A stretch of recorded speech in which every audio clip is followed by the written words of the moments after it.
Good evening, everyone. We are 1 minute to 6, but we'll let more folks join the meeting before we get started.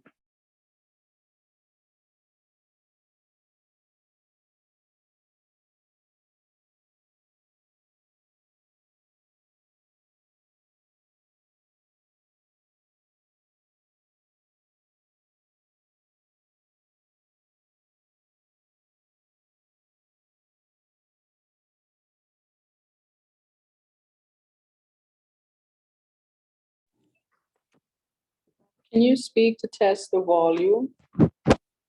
Hi, Leslie. Just one more time. Can you hear me? Yeah, Perfect. thank you.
So we'll wait 2 minutes and then we will get started.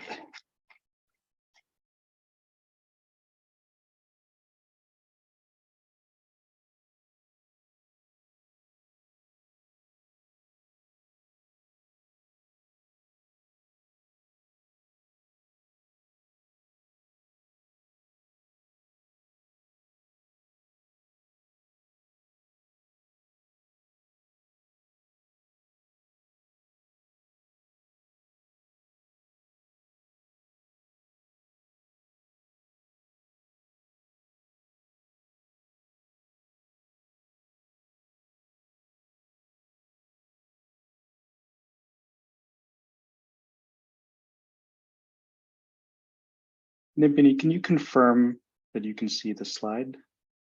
Yep, I can confirm. Does it show the next slide like thing or just a full screen?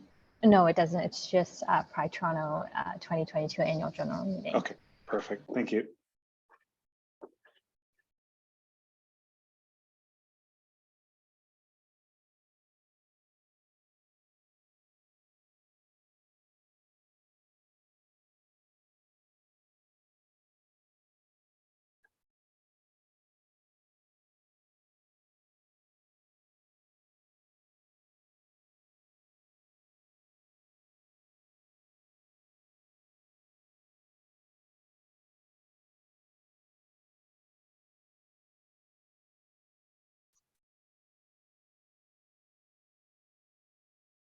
Well, good evening, folks.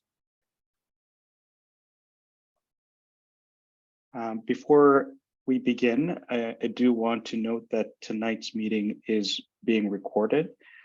We did communicate that the meeting would also be live streamed on YouTube, but we've encountered due to numerous Zoom updates that there are some issues in live streaming this meeting. But a recording will be available after. We're still trying to troubleshoot to see if we can live stream, but if that's not possible, the members of the public will be able to view this meeting after today. In any event, all members would have the option to register and participate here in this space tonight. Quorum for tonight's annual general meeting is 2.5% of the membership. There are 538 total members, so quorum is 14 members.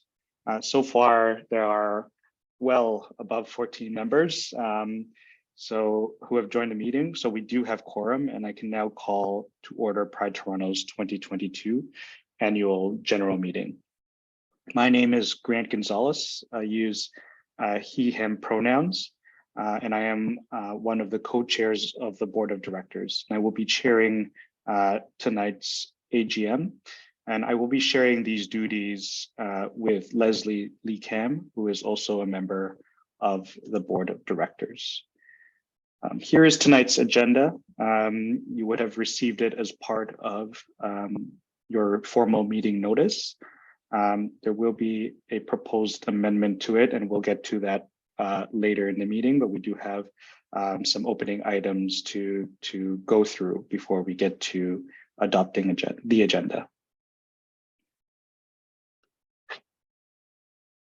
Accessibility features.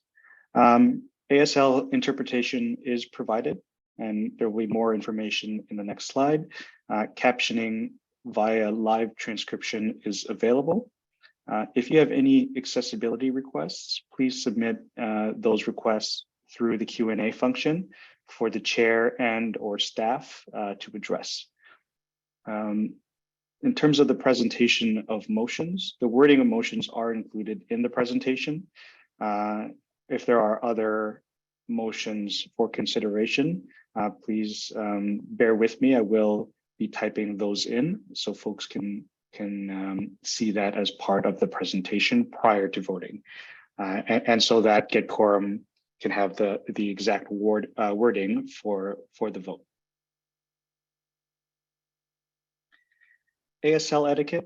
ASL interpreters have been secured for this meeting. If you require this service, please look for the interpreters who are spotlighted. You may pin the interpreters to your screen at any time by bringing your computer mouse to the interpreter's Zoom box and select pin.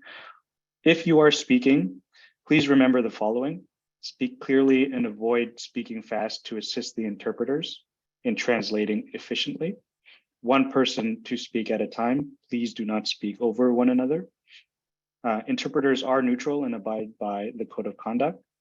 And please speak directly to deaf and hard of hearing individuals, not the interpreter.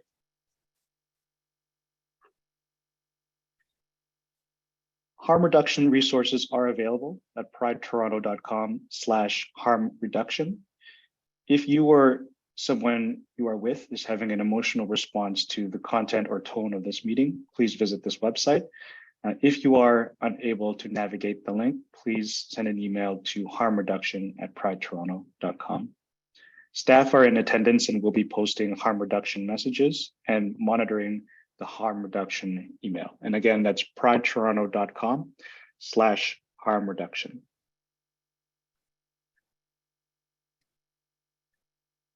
So this evening, I acknowledge that we are on the traditional territory of many nations, including the Mississaugas of the Credit, the Anishinaabe, the Chippewa, the Haudenosaunee, and the Wendat peoples, and is now home to many diverse First Nations, Inuit, and Métis peoples.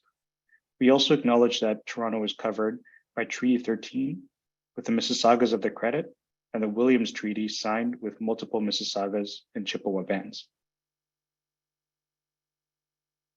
We also acknowledge all treaty peoples, including those who came here as settlers, as migrants either in this generation or in generations past, and those of us who came here involuntarily, particularly forcibly displanted Africans, brought here as a result of the transatlantic slave trade and slavery. We pay tribute to those ancestors of African origin and descent. I would now like to, let me stop sharing my screen for a second here.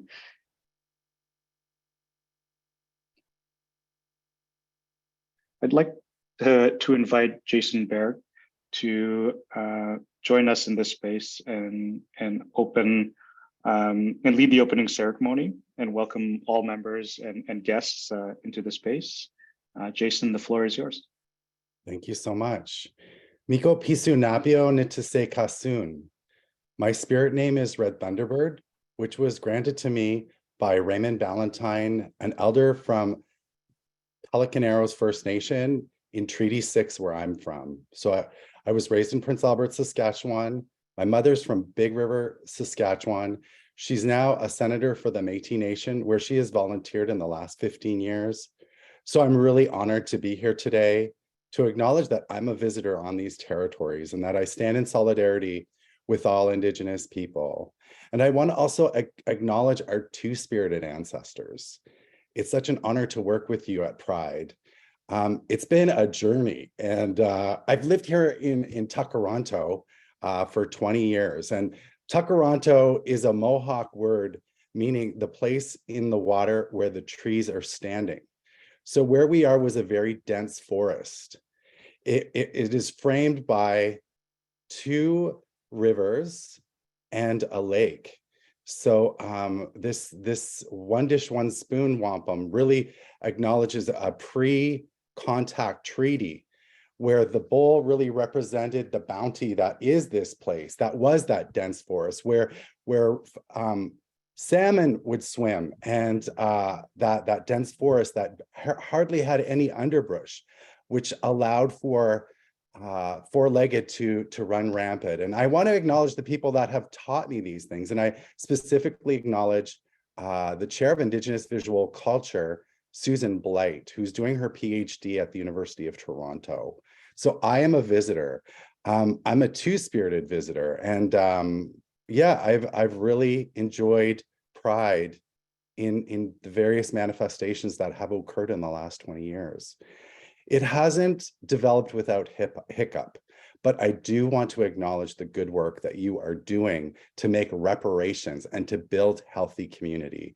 So I look forward to continuing to work with your board and Sherwin to help develop appropriate policies that will encourage healthy growth with our First People and the integration of all of the two-spirited teachings that come from the four directions that will not only support a healthier Pride community, but also healing for our queer people and those beyond in the greater community. So I want to thank you and welcome you here today. I hope you have a really great meeting, that it is highly productive, and that visions come forward for healthy futures for our community and beyond. So Kinanaskimatan, I say thank you.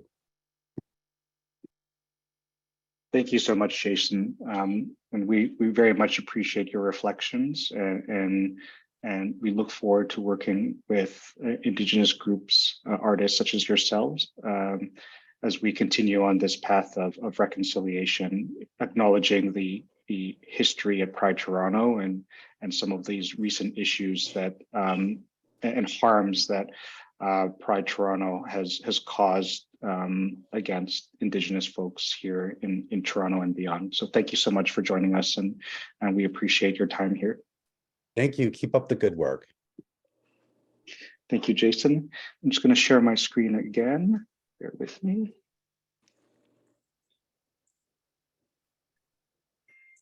Perfect. I'm going to pass it over now to Leslie to walk us through the community guidelines and other shared meeting principles. Let me just get over to the slide. Floor is yours, Leslie. Good evening, everybody. My name is Leslie Leacam, and as Ron said, I'm a member of the board since January 2021. And an AGM is the opportunity for us to share our accomplishments and our achievements and our celebrations together. And it's a time for us to spend time with our members. So I'm welcoming you all. We are asking, please, that we treat each other with caring, kindness, and compassion. We always talk about no hate speech or acts of oppression. We would like that there be no racist, sexist, ableist, or homophobic remarks, transphobic, biphobic, Islamophobic, anti-Semitic, ageist, audist, or any other form of bigoted remarks. And because this is an AGM online, you don't have to worry about selling or promoting goods and services. we are asking, and I am personally asking, and I don't know if you can see me, but as the Queen of Rainbow Seniors, I am wearing my crown tonight.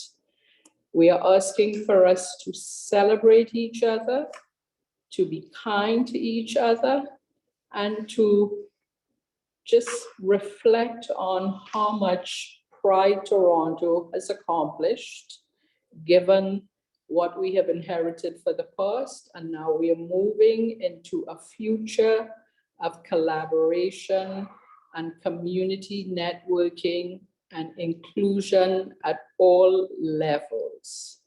So let us have fun, and I can't stress enough, let us be kind and caring. And I say this as the Queen of all Rainbow Seniors in Canada. Thank you for being with us this evening. There's one more slide for you as well. So we all know how stressful our lives have been since COVID, and COVID does not seem to be going away. So self-care is so essential, and this meeting is going to be long. It's about 3 hours long. So please be respectful and courteous. We ask that you listen with an open mind. And I can see there are many folks here tonight. I'm seeing there are at least 80 folks online. So let us give everyone an opportunity to participate. Try and be short and concise with your remarks. Please try and stay on topic. There will be tough questions and criticism and other kinds of remarks. We welcome constructive criticism, but we ask, please, I can't stress this enough, disrespect, harassment, and rudeness, including any kinds of personal attacks, are not the best way of being kind and gentle and working together in a good way. So let's start the AGM off in a good way and end it in a good way. And again, thank you all for your time and for making the effort to be with us tonight. Thank you so much, Leslie. Some functionality pieces in terms of cam and mic and chat function. For your camera and mic, when a member is recognized to speak, you will have the option to turn on your camera and microphone. When asking a question or raising a procedural point, it might take a few moments for Get Quorum to set you up. So please bear with them, but you will have those options. The general chat is available for members to communicate with one another. While community guidelines are to be adhered to, Pride Toronto, myself as the AGM chair, will not be monitoring this chat.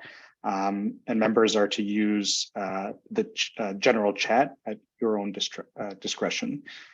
The chat administrator will also provide resources such as general reminders, hyperlinks to the agenda, or even I saw a copy of the agenda go through, reminders of accessibility features, and so on in this chat. Q&A box, members can type in their questions to the Q&A box. If you choose not to raise your hand and verbalize your question.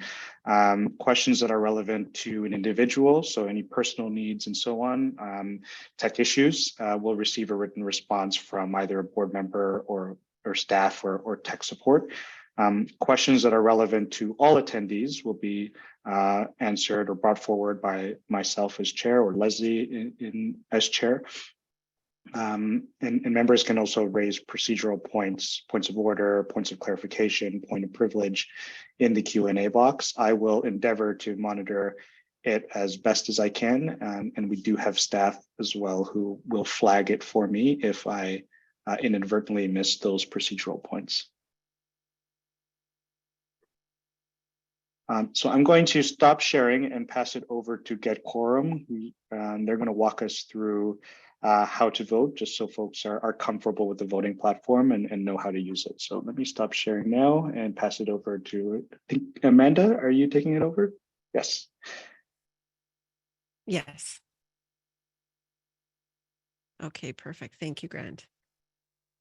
Thank you, everyone. My name is Amanda, and I'm with Get Quorum, and we'll be here to help support this meeting this evening. Before we begin, I just want to recommend using Google Chrome if you're on a computer or laptop. We recommend Google Chrome, but the latest version of Firefox, Safari, or Edge will work as well. And if you're on a phone, a tablet, or an iPad, you should have the meeting open in the Zoom app. This will ensure full participation throughout the meeting. When you join the meeting, you would have had the option to join audio by computer and allow Get Quorum access to your microphone. This is a crucial step if you want to participate in any Q&A discussions, so please complete this step before you move on. If you're having issues with your audio, such as crackling or not being able to see the video, you can refresh your screen, leave the meeting and come back, or open in Zoom link at the top of the screen. This should help with any audio issues. So one way that you can participate in today's meeting is through the hand raise button. At the bottom of the screen, you should see the hand raise button, or if you're dialed in on the phone, you can press *9 to raise your hand. If you press the button once, your hand will turn green, indicating it has been raised. If you press it a second time, it will be lowered. You will raise your hand in order to move or second a motion or to participate in Q&A sessions. Can I ask everyone to please go ahead and find that raise hand button and click on it so we know that you can participate in today's meeting? Wonderful. Thank you. I see a lot of participation. Equally is important as lowering your hand. So once you have raised it, please go ahead and click it again to lower it. Next to the raise hand button is the Q&A feature. Please use that feature to type in questions for your panelists, as well as any technical support questions you may have, and we will provide you with direct responses. Your association will receive a report after the meeting with all questions and answers raised in the Q&A box. If you provided a proxy in advance of this meeting and you are now live in attendance and would like to vote, you may revoke your proxy with the meeting portal link. So if you click on the inbox icon on the top right-hand side of your screen, your meeting portal will open and you will see the proxy icon at the bottom of the screen. If you click on it, you can then click on I want to revoke it. Please send me a message in the Q&A box if you're having any difficulties with revoking your proxy this evening. We will be conducting all motion votes with our voting software. And we're just going to go through a test question now so that everyone has the opportunity to practice. And if you're having any difficulties, you can send me a message in the Q&A box. So if you're on a computer or laptop, you again will see that vote icon on the top right-hand side of your screen. I've made the practice vote go live, so you should see it flashing. If you do not see it flashing or you're on a mobile device, you will have seen the email that was sent out just right now when the test vote started live. You can go to your email either with a secondary device if you're on a computer or laptop, or you don't have to leave. You just can open up your email platform and click on the link that says vote in your meeting portal. Again, if you're having any issues with finding that button, please send me a Q&A box, or sorry, a message in the Q&A box. And again, if you don't see that vote icon, you will see the email that is sent out that you can click on the vote in your meeting portal. If you have been promoted to a panelist to ask a question, you might have interrupted the ability for Zoom to let you vote on your screen, and you will have to go to that email and we'll make sure that you'll have the opportunity to cast all your votes. I see a number of ballots coming in for the test question, so I appreciate that. Please, just a reminder, once you made your selection, to hit the next button in order to confirm your vote. Thank you, everyone. I appreciate your patience. And again, I'm here in the Q&A box if you need any support. Thank you. Thank you, Amanda. I'm going to share my screen again. Here it is.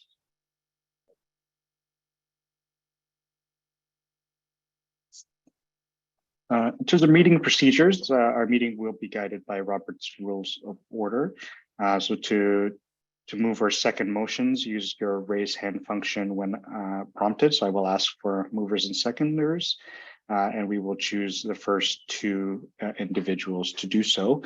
I will ask for movers and seconders to introduce the motion, and then we will follow that by discussion. So when I do ask for movers and seconders, we will not immediately go into a vote. It is just to, as per Robert's rules, as I learned, get that done first, and that'll open the floor to discussion. Motions from the floor, new business, are out of order. Proposals to amend motions are allowed and requires a seconder and majority support.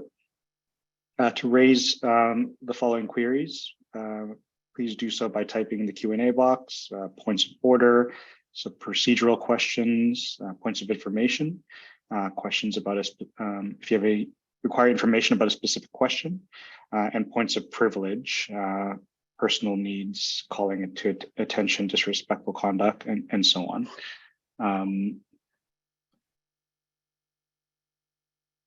There is a question about a proxy vote from Gary Kinsman that I will address now. All members have the option of, if they were not able to attend, to proxy their vote to another member. So your vote, even though you were voting once, your vote will count twice if you have and hold a proxy vote, and no member may hold more than one proxy vote. And so that, I hope, answers your question, Gary. I'm not sure what you were told differently, but that is what we've communicated to the members. Times allotted for each Q&A agenda item.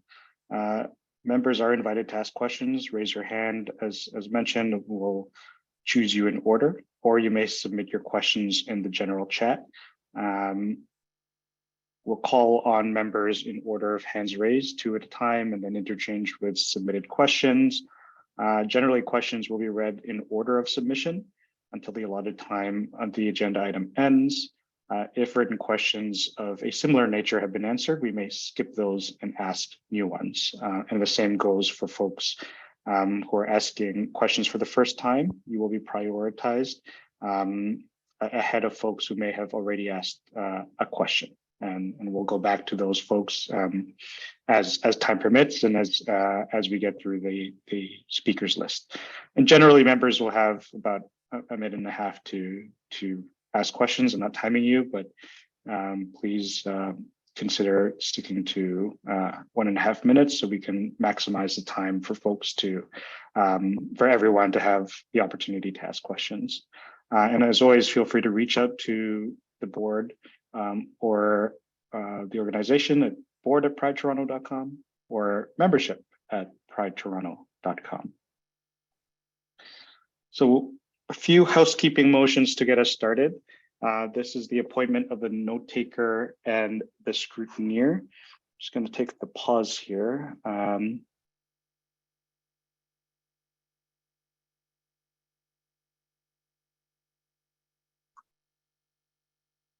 I see a question about the agenda, which we'll get to momentarily.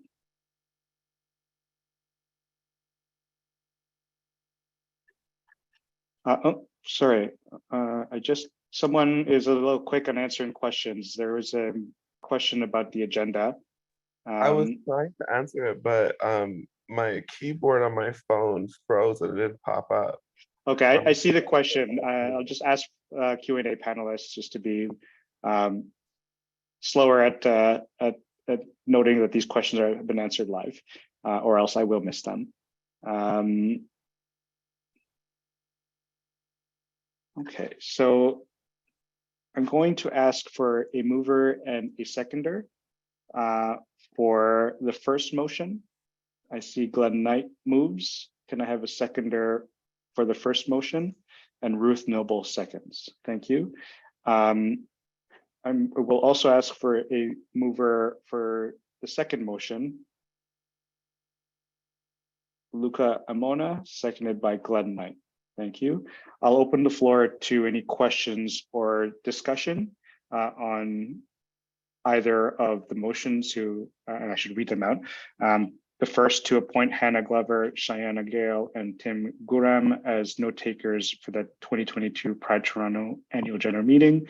And the second motion to appoint Get Quorum as scrutineers for all voting results at the 2022 Pride Toronto AGM. I'll wait a few seconds if folks have questions about these two motions. Seeing none, can I pass that over to you, Amanda, to launch the vote? We'll do it one at a time. One at a time. Okay, great. That was going to be my question. So thank you. And so I'm going to make the first motion live or the first vote for appoint the members as mentioned for recorders of the 2022 Pride Toronto Annual General Meeting. I've put 2 minutes on the clock. And again, there is an email that has just been sent out. If you have submitted a proxy, you do not need to vote. So your proxy holder will be voting on your behalf. They only need to vote one time and it will be counted for both votes. Again, if you're having any issues with finding that vote button on your screen or within your email, please do send me a Q&A message and I will provide you with direct support. And just another reminder to please hit the next button in order to confirm that vote.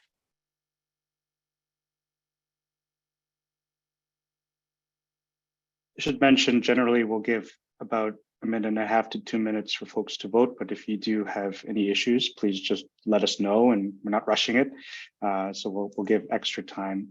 I want to make sure panelists are getting your emails to vote because I know panelists have a different way to vote. I will say, Amanda, I haven't received anything yet, so I will flag that. And I see some members have said that they cannot find the vote button. Okay, if you don't see the vote button, then you just need to go to the email for the voting portal.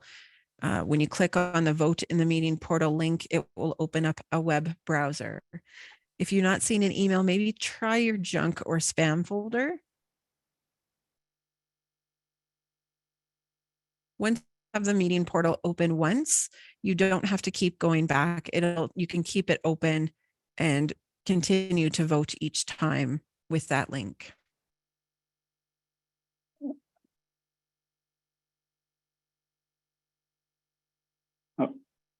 Folks using your phone, you will have to check your email. Is that correct, Amanda?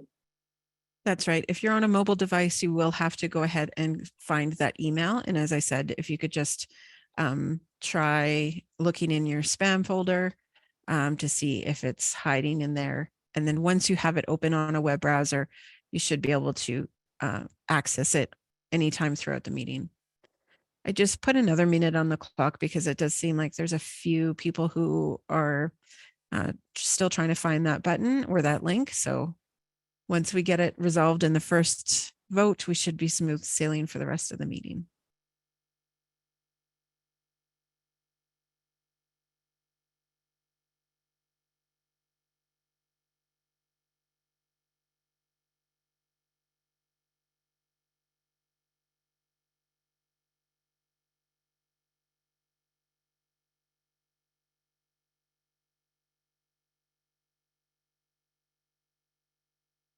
Not seeing any other responses in the Q&A for support. We've got about 5 seconds left on the vote and we'll just close it off at that time and I can share the results. Perfect. Thank you, everyone.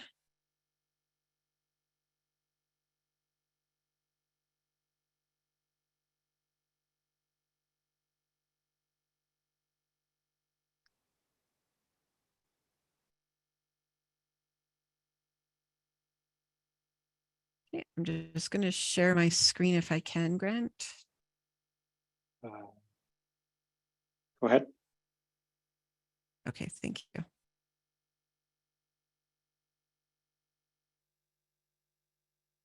Okay. So for the first vote to appoint the members as mentioned as recorders for the 2022 Pride AGM, there were 73 votes in favor, 1 against, 1 that chose not to vote, and 1 abstain. So now we'll go ahead and run the second vote for appointing Get Quorum as scrutineer. And again, I'll put 2 minutes on the clock for that. And that vote is now live. So please go ahead and cast your vote for the appointment of Get Quorum as scrutineers for all voting results of the 2022 Pride Toronto Annual General Meeting.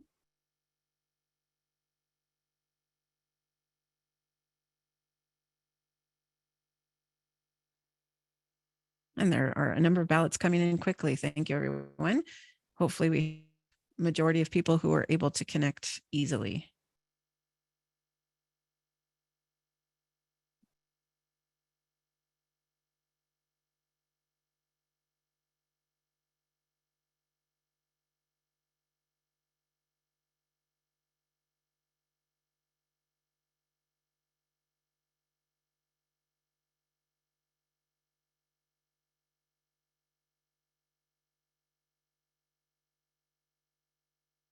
And there's just about 1 minute left on the clock.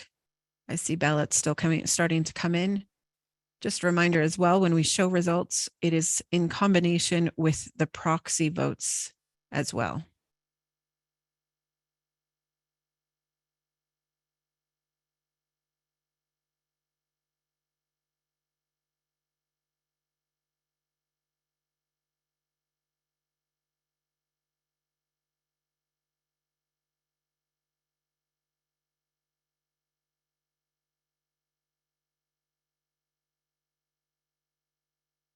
And about 25 seconds left on that vote. Just a reminder again to hit the next button in order to confirm your vote.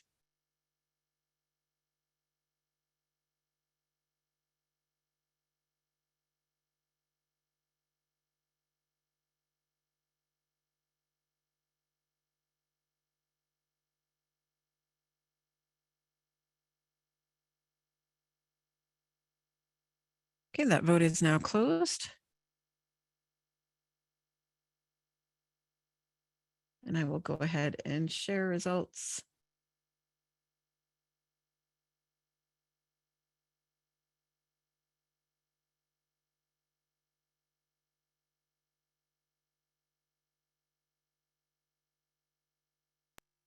Okay, for the vote to appoint Get Quorum as scrutineers, there was 73 votes in favor, 5 against, and 1 abstain.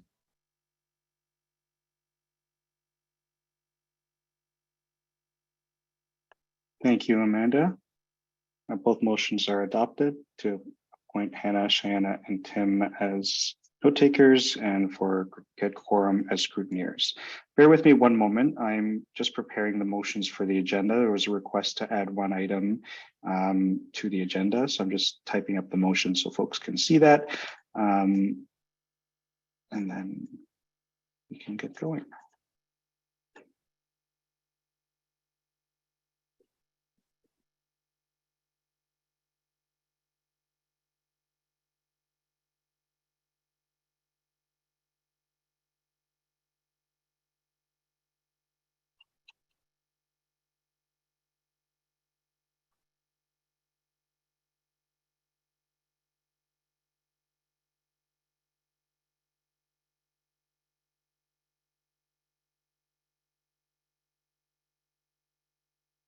Apologies, 1 second. Formatting is not my friend today. We're just going to have to.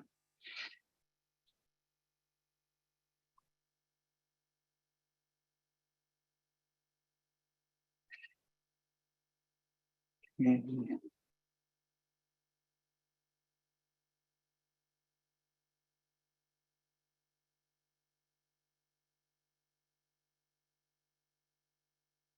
So the next items are approval of the agenda. Let me just slideshow this.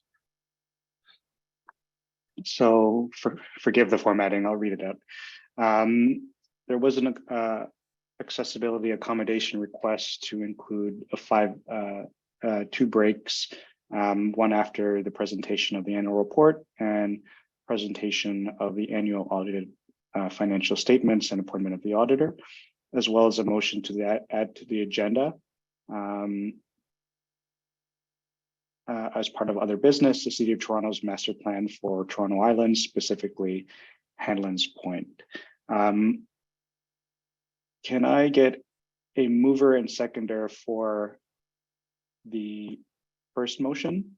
Glenn Knight, seconded by John April. And then a mover and seconder for the second motion, Javier Davila, moved, seconded by Byron Jr.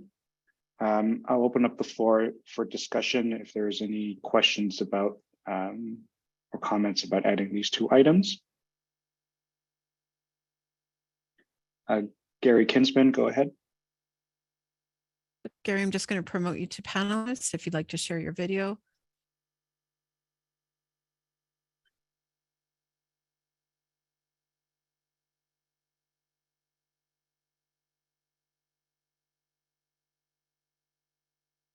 Is it working? Yes, Okay. we can hear you. I wasn't actually wanting to speak about the two motions, which I support, especially discussing the Hanlan's Point question. I wanted to just ask a question of everyone here. Clearly, events in Toronto over the last week with John Tory being entirely discredited and then resigning but pushing through his budget based on social murder. Should actually be something that Pride Toronto addresses. For too long, Pride Toronto has been too associated with John Tory. I know some people have supported John Tory from the Pride board in terms of elections, but clearly the situation has changed dramatically. And I think Pride Toronto needs to issue a statement denouncing John Tory and denouncing what he did and denouncing all of the features of his current budget, which is based on basically murdering homeless people and allowing the police to murder more people in Black, Indigenous, and racialized communities. So I really just wanted to express the need for someone from Pride Toronto to speak out about this at some point. Thanks. Thank you, Gary. There will be an opportunity for that engagement as part of the report by the executive director and the co-chairs. So we will park that and take that topic back up. Seeing no other questions on the two motions, I will ask for unanimous consent to amend the agenda with these two motions. I will look for hands raised if there are any opposition. So there is opposition to unanimous consent. So I will get quorum to conduct these votes. Great, thank you, Grant. So we're now going to start the vote for the approval of the amended agenda of the 2022 Pride Annual General Meeting. Please Sorry, go ahead and that is the incorrect motion that's to be Sorry. voted on. It's to amend the agenda to include the breaks and then the following motion to add the City of Toronto master plan for Toronto Islands. Sorry, so you want them as two separate votes? Yeah, and then the the, third and then the third motion is to approve the agenda. So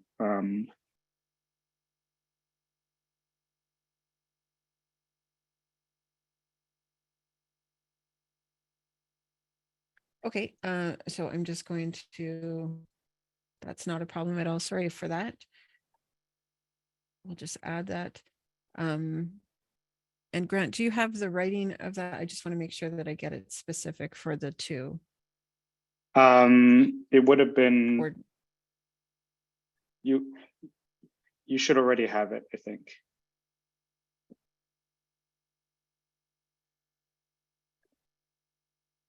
okay. Sorry, just one moment while I amend this. I've got this here.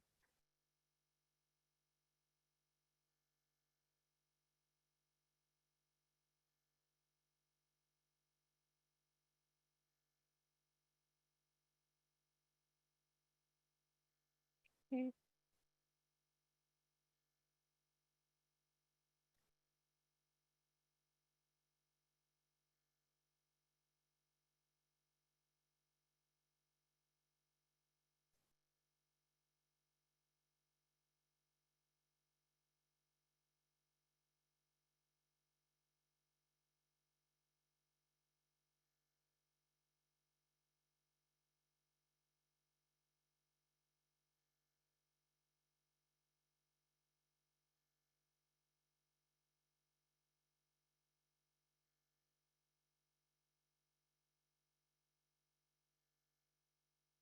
Sorry, just the wording is more characters than we have available. So I'm just gonna have to. There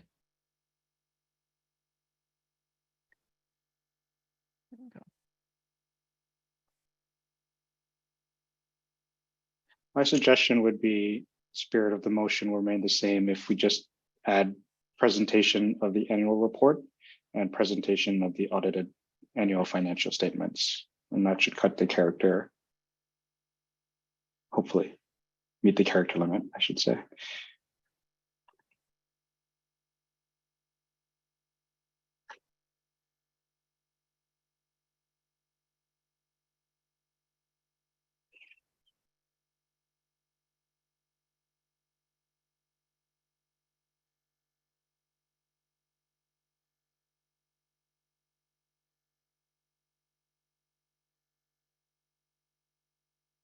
Okay, so I've got to amend the agenda of the 2022 Pride Annual General Meeting to include 2 5-minute breaks after the presentation of the annual and joint report, annual report and auditor report.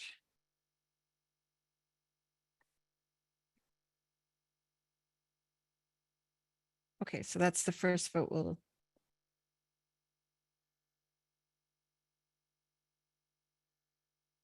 okay, sorry, my apologies, everyone. So that vote has now gone live. So that's to amend the agenda of the annual general meeting to include 2 5-minute breaks after the following presentation of the annual report and joint report and the auditor report. Please go ahead and cast your votes.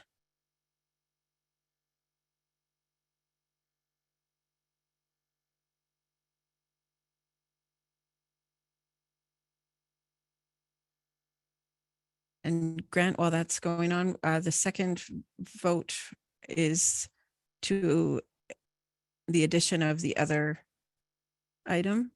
Yes, and I will just answer questions in the question box before they disappear on me. This amendment was just submitted.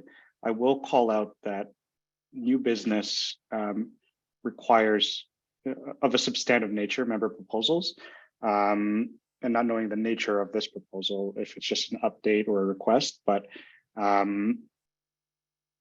because it was not part of the notice of this AGM,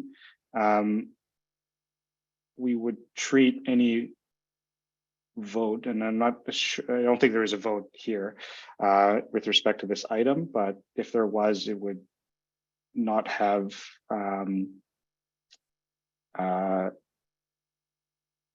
it would be a poll, so to speak, more than a vote. But not, my understanding is that this is just for discussion, and so I've entertained adding it as part of other business and not treating it as a member proposal.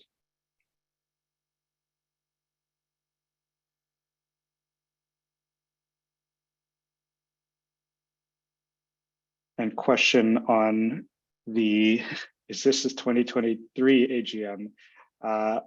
Ever since I joined the board, I've asked the same question. But my understanding is this AGM it deals with the preceding year. So maybe 2022-23 AGM is more accurate. But from when I started and looking back, every AGM that's held on a current year is always described as the AGM the year prior. And so not sure why, but that is how it goes.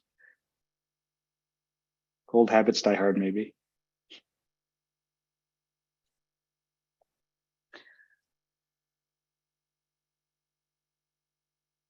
Amanda, has the vote been completed?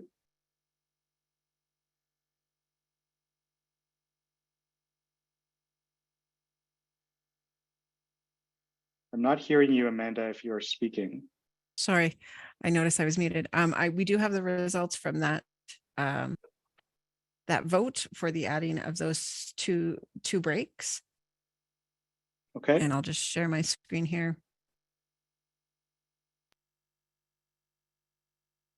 Or to amend the agenda of the 2022 Pride Toronto Annual General Meeting to include 2 5-minute breaks after the following: presentation of annual report and joint report and the auditor report. There were 70 votes in favor, 8 against, and 3 abstain. Thank you. The motion's carried. And then the motion to amend the agenda with the City of Toronto's master plan for discussion. Which, Okay, one moment. thank you.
My computer decided not to participate, so my apologies. I'm now going to make that other agenda item live. So please go ahead and cast your vote for the approval of the motion to amend the agenda to include the City of Toronto's master plan in new business.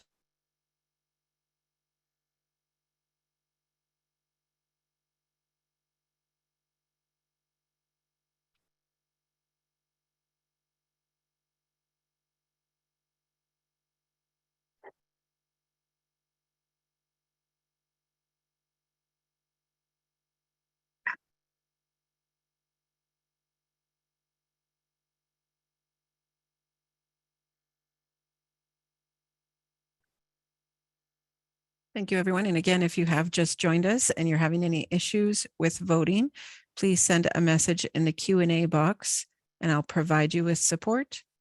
You will see the vote button flash each time a new motion is coming into the vote, or you can check your email to get a link for the voting portal. And we have just under a minute for this motion.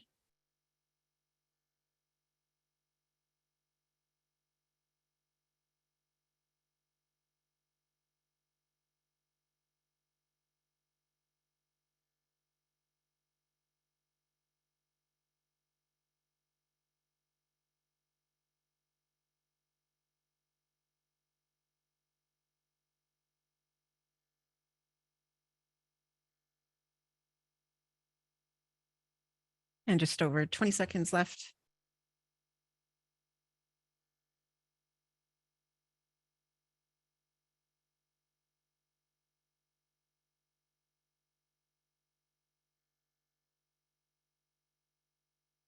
Just a reminder to hit that next button to confirm your vote. And that vote has now ended. I will go ahead and share results.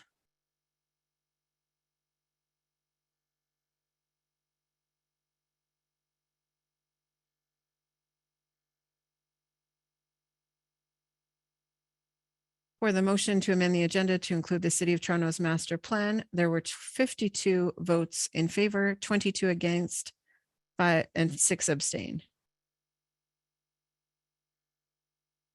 Thank you. Let me share my screen here. The final motion related to the agenda is to approve the agenda of the 2022 Pride Toronto Annual General Meeting as amended. And Amanda, if you can load that up as well into the vote.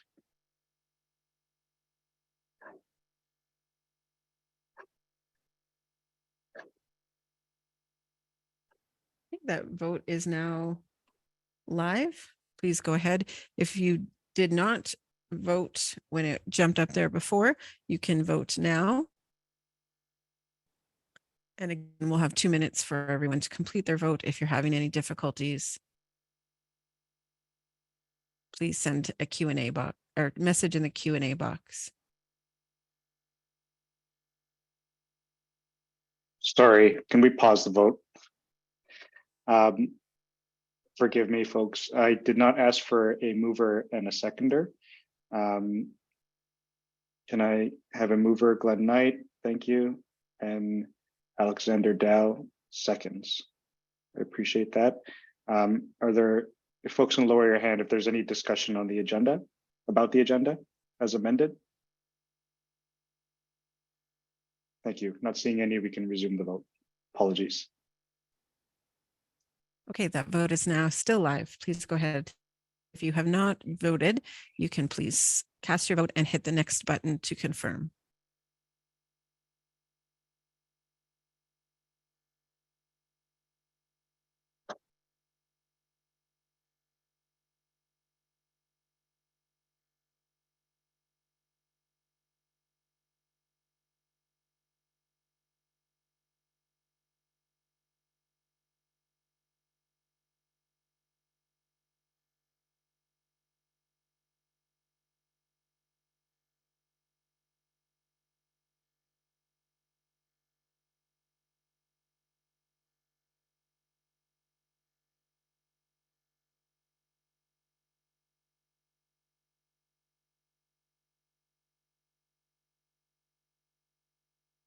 Okay, just 5 seconds left on that vote, and I will then go ahead and share results.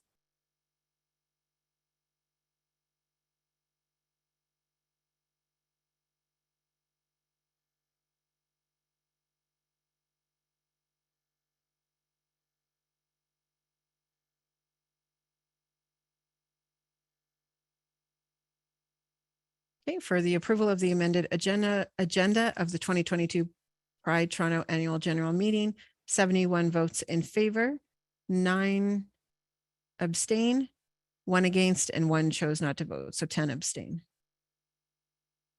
Thank you, Amanda.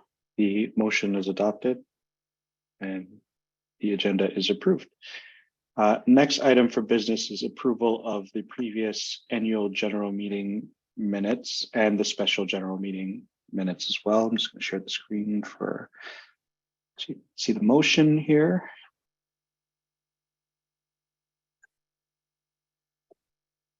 To approve the minutes from the 2021 Pride Toronto Annual General Meeting held on January 26, 2022, and the minutes of the special general meetings held on April 7th, 2022, April 26, 2022, and September 8th, 2022.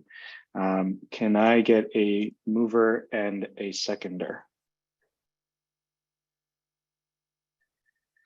Clarence Lima and Kingsley Osazua, Thank you. Any discussion or questions related to the minutes?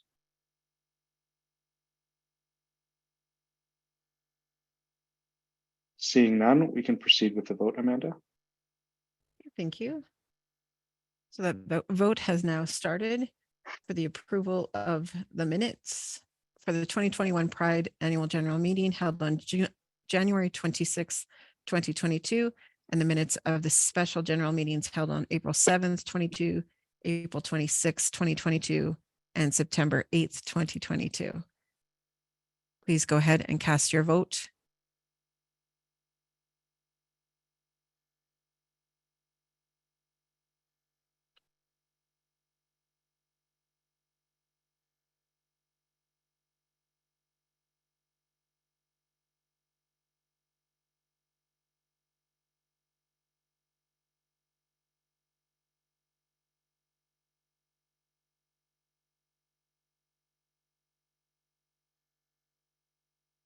And thank you, everyone. We have about a minute left.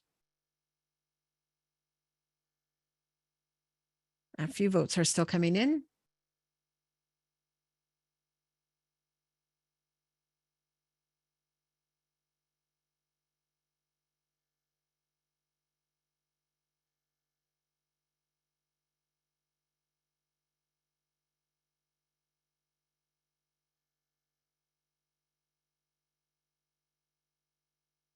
And there are about 30 seconds left. Again, please remember to hit the next button to confirm your vote.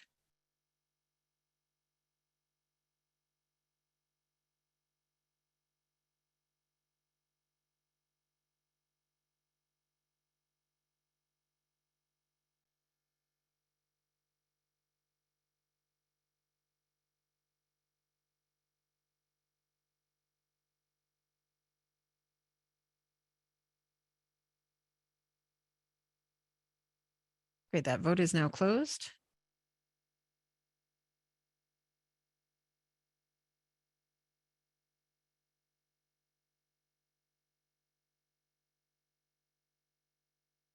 And I'm just going to take over screen sharing if that's okay, Grant.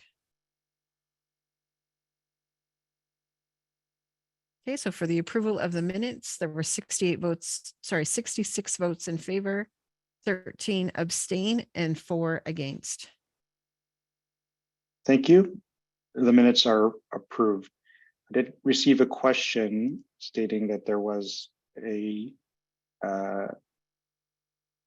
request to speak on an amendment to the motion. I did not see any hands raised when I called for the vote. So unfortunately, I can't entertain that.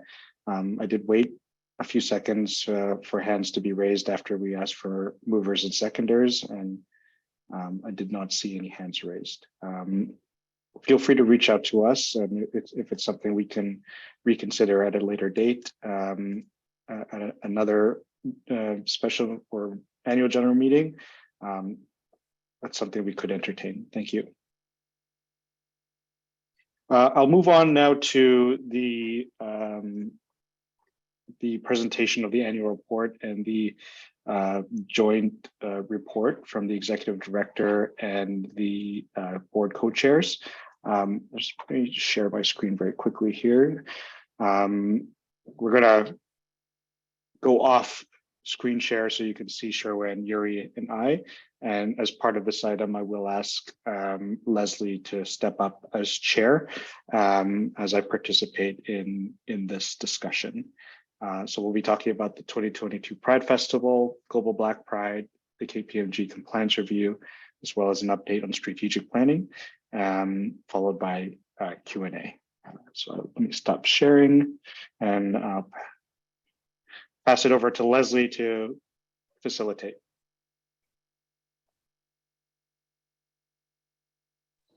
Thanks, Grant. I'm right here.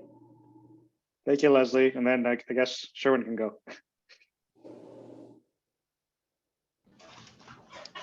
Thank you, Grant, and thank you, everyone, and good evening. It's actually a pleasure for me to be able to serve our community. It is not a responsibility that I take lightly. And, serving the 2S LGBTQ community in a diverse city like Toronto have definitely been a pleasure for the past 2+ years. 2022, and again, as you know, it's one of those 2021 into 2022 festival was definitely one of the highlights, but it was not the only highlight. Did we have challenges in the last year? Yes, we did. We saw an increase in violence against the 2S LGBTQ community. We saw an increase in violence and attacks on our drag queens, our trans or non-binary community. As a result, Pride Toronto have had to take action. We've also seen an increase in legislation in just across the border in the US that really attack the core values of the 2S LGBTQ community. So that political action that is needed, was needed then, is needed now, even stronger to protect some of the gains that we have made.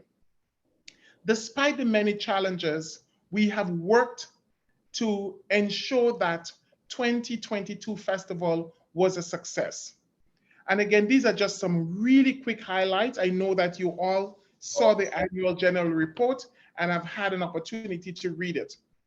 We saw a significant increase in the diversity within the festival. The percentage of BIPOC members on all of our stages increased drastically. We also broke some real grounds, despite some of the negative comments that was made directed, to the programming team, to myself, on having a dance hall artist on our stage. It was a huge gain for us where, we can start using music to send a message that the 2S LGBTQ community is here to stay. We also, again, took a bold step with our environmental sustainability, and we're not where we would like to be, but the gains that we have made this year will only help to build on future gains that will be made. Having very little diesel on the festival footprint, being able to measure how much garbage that we use, zero single-use plastic. These are some of the significant gains that we've made. And when we introduced them, we had a few pushbacks, but I think folks are now fully on board with us. We supported, applied, and were able to direct the funds, unlike some past practice, to having Toronto's first Two-Spirit powwow. Working with Two Spirits Toronto, we saw a huge celebration of a Two-Spirit powwow in Dunsview Park that had over 3,000 participants. And again, we're looking forward to continuing that partnership. We also saw our first Two-Spirit Rainbow Seniors Festival in partnership with the Rakai Center. We were able to pull out a seniors pride that again was well attended and saw seniors, even those that are in long-term care, celebrate their identity. We also saw pride moving beyond the downtown. If any one of you know me, this is something that I'm very passionate about, in ensuring that pride is not just at the downtown. So our Community Connect program in 2022 were at Scarborough Civic Center, Dunsview Park, and Mimico Park that saw a huge percentage of Torontonians that may not want to come downtown celebrate with us. Again, we also hosted the first in-person Global Black Pride, and another huge success for Pride Toronto. So again, these are just some of the highlights. I know that folks would have read the full report. I'm more than happy after my co-chairs wrap up to share. But again, I really want to thank, I want to thank everyone that worked with us, our volunteers, our members, my board, staff, sponsors, all three levels of government that really support to make Pride Toronto one of the largest.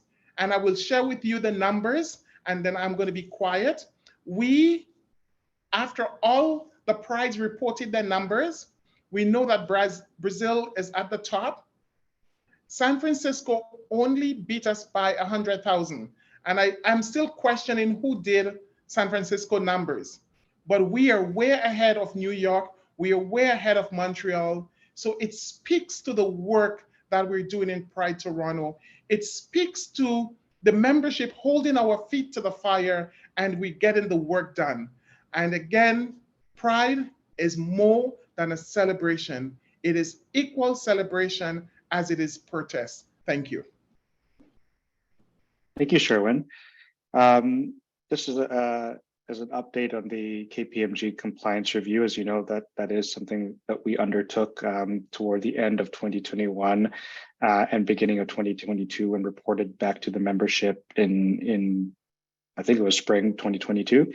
That KPMG compliance report was released publicly. So for those who aren't aware, we engaged KPMG to undertake an independent third-party review of our internal grant management processes and assess compliance with requirements of 3 federal government grants. So not all of the grants that Pride has ever applied for, definitely acknowledge that. But while we didn't review or assess individual cases of misrepresentation, the recommendations that we got from KPMG provided guidance for the board and the senior leadership team on actions that we can undertake to make sure that misrepresentation with respect to grant funding, whether it's applications or reporting, never happens again. And Sherwin has already spoken to an example of where we have applied for a grant on behalf of an organization and flowed all that funding through to that organization for the Two-Spirit powwow that was held last year. So a lot of changes there to ensure that accountability and transparency and action, demonstrated action to show that we are very much ensuring strong oversight of our grant management processes. We have apologized and apologize for the harm caused by Pride Toronto to Indigenous artists due to that false representation made by the organization in 2018 to 2020, to our funding partners concerning government grants and the status of our contractual obligations, contractual relationships with these Indigenous artists. Our actions as an organization then deprived Indigenous artists of funds that would have flowed to them if not for our failure to come to an agreement with them and to be honest with our funding partners. We as an organization are very much committed to addressing these legacy issues by, as I said, fixing our processes to ensure integrity of our work is to the highest of caliber. That includes implementing policies and procedures to ensure increased board oversight as well as public oversight by publishing grant summaries and deliverables of all awarded government grants on Pride Toronto's website. Reconciliation with Indigenous communities is a top #1 priority for Pride Toronto's collective leadership. The work to rebuild broken trust and build meaningful relationships, we acknowledge, does not happen overnight. And we have to demonstrate our commitment, not just by words, but through action. And we'll always take the lead and be guided by Indigenous leaders as we continue down this path and refocus our work to better serve Two-Spirit and Indigenous peoples better. And we're so grateful for their willingness to re-engage with Pride Toronto, despite the harm that the organization caused against them especially through those government grants. as we look ahead, and I know Yuri will probably want to speak to both the review and this item, the board is working closely with the senior management team, leadership team, to undertake organizational strategic planning. We did start this work last year, but the delivery of a final plan was delayed. We are reprioritizing this to set Pride Toronto's multi-year strategic objectives and a roadmap for how Pride Toronto can continue to serve and better serve the 2S LGBTQI plus communities across the city and region more effectively. And I'll pass it over to Yuri. What you want to add?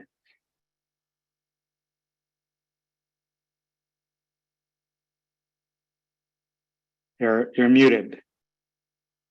I see you looking for the mute button. Hi, everybody. Yes, so I just want to say thank you very much for being here. I've sat here with Grant and Sherwin now for a couple of AGMs. It'll be probably 4 AGMs for me in total. And I just really appreciate the way that everyone is behaving with us today. So I just wanted to start off by saying thank you for that. I really appreciate how everyone is being very open and, you know, just kind of willing to work with us.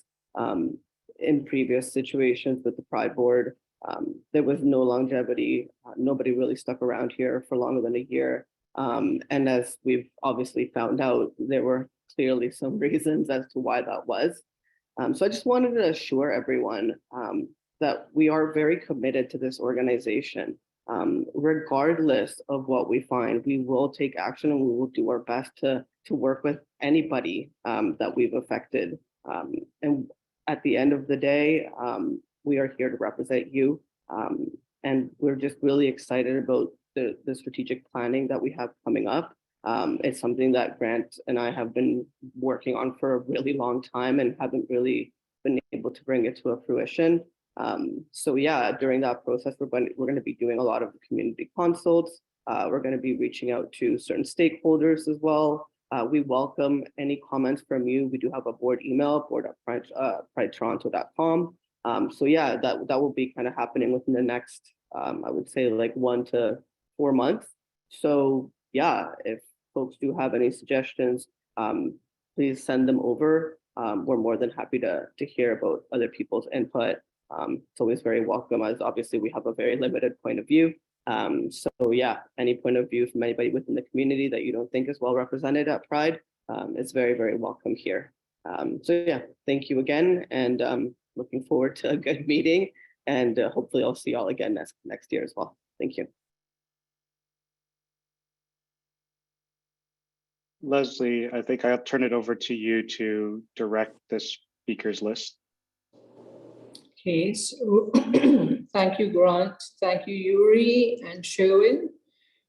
First of all, on behalf of the board, we want to thank the staff for the long hours and their dedication on the audit process, which took place in a very short period of time, 5 months. The board has received and approved the audited annual financial statements. We got them last month, and we deeply thank Crow Soberman for the meticulous. Oh, Leslie, we're not at that agenda item yet. We're just opening the floor to questions for Q&A for Sherwin and I. If you can direct the speakers list based on hands raised. Okay. Sorry about that. Okay, and where do I see hands raised?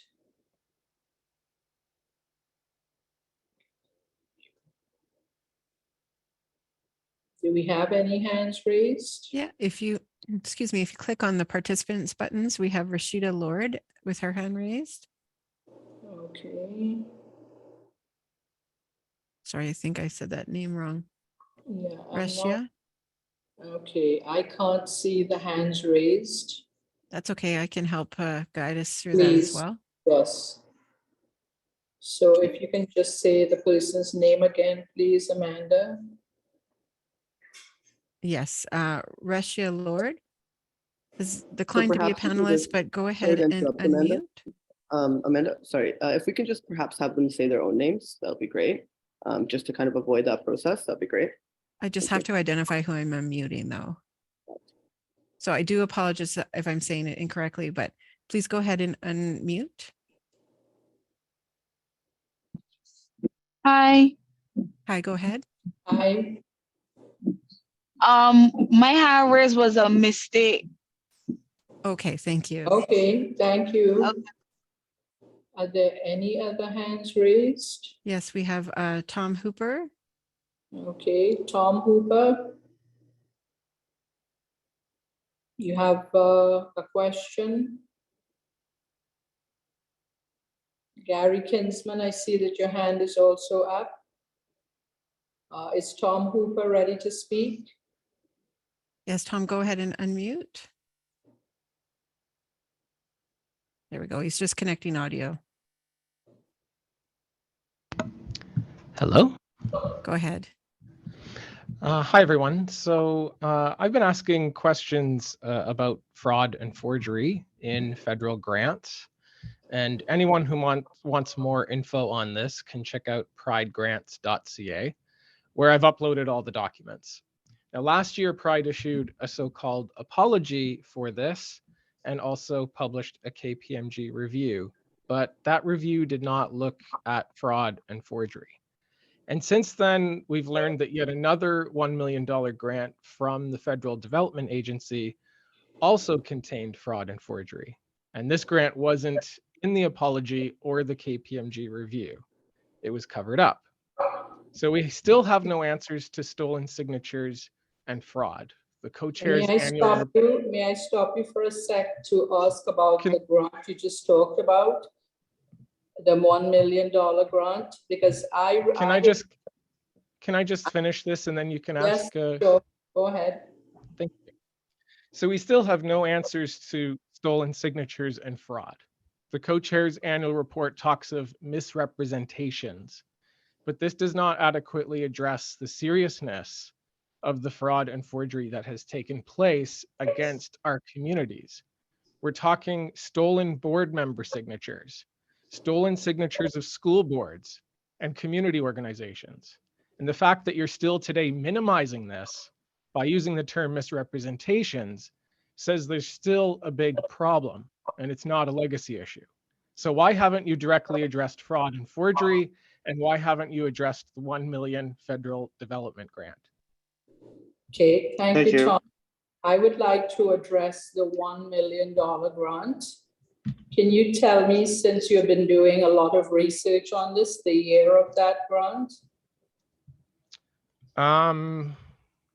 It began in 2019, but it was a multi-year grant, I believe. So that grant, it has not continued. And I have been reviewing all the grants since I came on the board, and that is not a grant that has continued. I would just like to clarify that.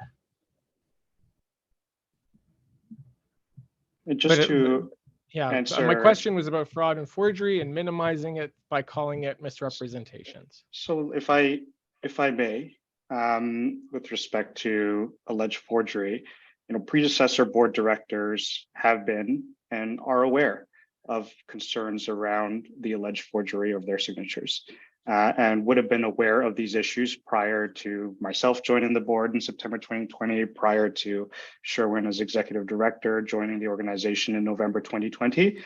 It is our understanding that our predecessors, many of whom are directly impacted by the alleged forgery, decided not to pursue legal action.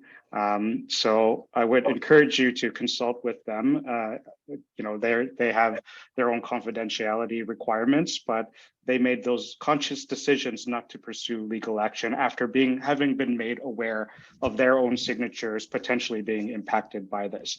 As we have reported when we released the KPMG report, we have connected with the organizations where there are questions about whether their signatures were forged or otherwise misrepresented as part of grant applications. And we have offered our support should they choose to pursue further legal action. To date, we have not heard from them that they wish to take that forward through the legal process, but we are here and available to support them should they choose to escalate legal action. And that is something that we spoke to and reported on last year.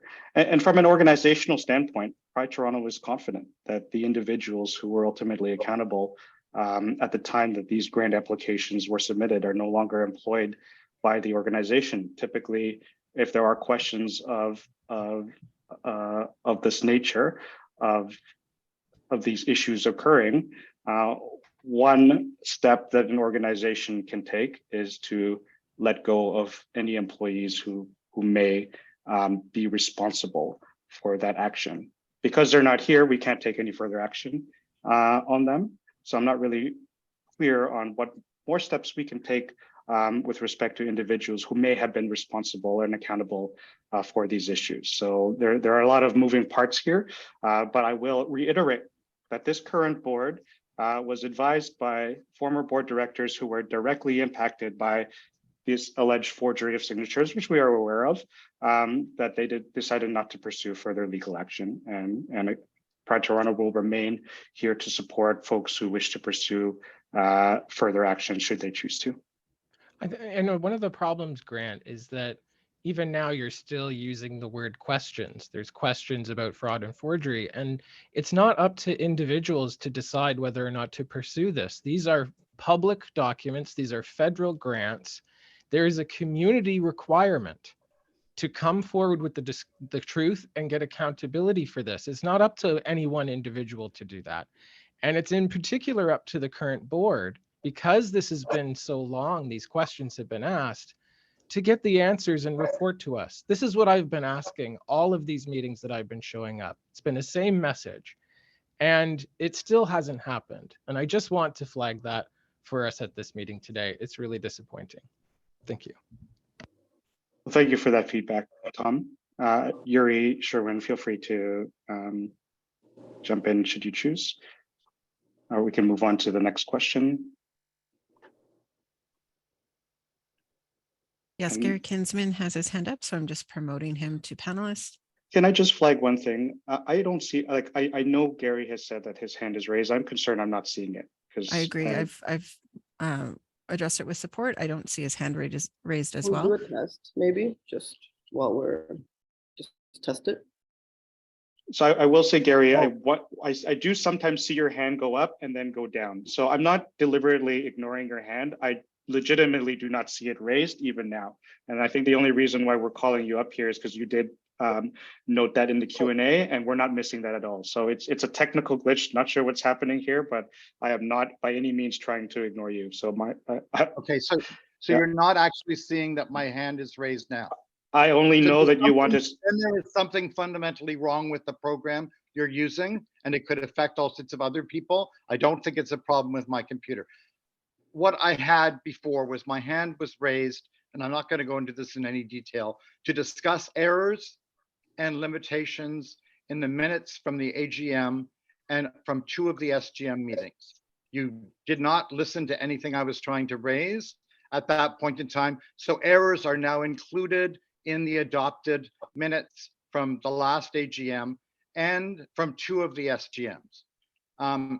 I'll just say that because that's what you've decided to do, and to proceed without hearing my voice. I wanted to just raise a series of concerns about the annual report. First of all, I just want to say I'm in complete support of what Tom Hooper said. And by the way, there is actually an employee of Pride Toronto currently employed who was involved in many of these decisions, and you can see that person's name on numerous documents that Tom has released to the public. So, I mean, you actually need to really figure out what's going on. I'm not trying to say they were responsible. That's not what I'm suggesting. But your argument that no one who is currently employed by Pride Toronto had anything to do with this is just not accurate. It's not true. The comments I wanted to make were on the annual report. And I'm really glad that Sherwin made many of the remarks that he did, especially about the emergence of the white supremacist, anti-drag, anti-trans, anti-queer right wing. But I do want to ask two things about that comment. One is, why was the vigil that was organized by the 519 and Pride Toronto so dismal as a community vigil and was dominated by politicians and not by our community actually discussing how we could respond and fight back?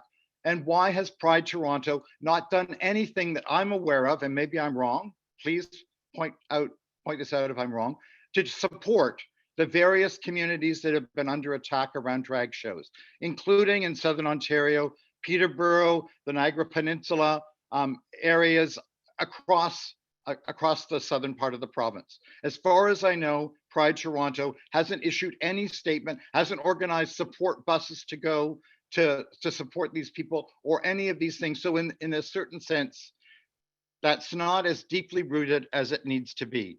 So that's one comment I wanted to make. I also wanted to ask why Pride Toronto, even though it seemed to be opposed to the new chief of police who was involved in the raid on the Pussy Palace and on Black communities, even though people said they were opposed to this, there was nothing public and vociferously done to actually oppose that chief of police, who now is our chief of police. And that's really quite disturbing to me. I also want to raise a question around COVID. Numerous people told me that they actually contracted COVID at Pride Toronto events last June, especially those events that were held indoors and there was no masking policy. And you will say that you followed Toronto public health policy, but we know from AIDS activist history and our own histories that that's not adequate, that you actually have to take measures to produce safety for people who are participating in events. And I heard from numerous people about that. There were also numerous people who complained about the level of police presence at Pride last year, at Pride Toronto events last year. And I was quite taken aback by the focus on barricades, police barricades in the annual report, because of the police barricades actually involve more police officers if you're going to have more of them. And they also produce lots of problems for people getting in and out of the parade. I've had that problem myself. So there's many things that actually need to be addressed here. And I guess I'll say one more thing. I think it's really clear if you talk to Indigenous activists, including Two-Spirit activists, that saying you support reconciliation is not adequate, because reconciliation is based on, first of all, truth, the recognition of settler colonialism and the genocidal practices that were enacted against Indigenous people, including Two-Spirit people.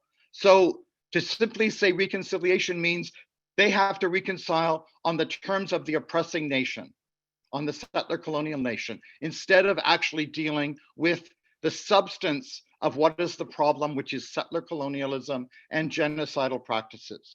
And that's what all the Indigenous people and the Two-Spirit people I know actually talk about. So reconciliation is never going to be enough, right? And why was even in South Africa, was truth before reconciliation?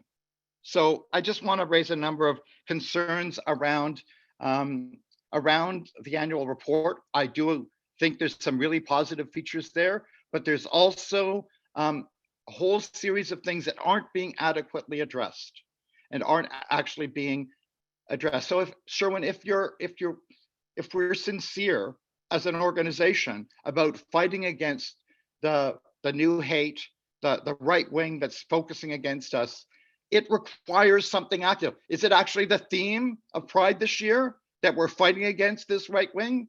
And we're going to do educational work around it and organizing? I'm going to stop now. I realize I'm probably going on a bit too long, but I am a little bit irritated personally because I was not allowed to speak earlier. Thank you.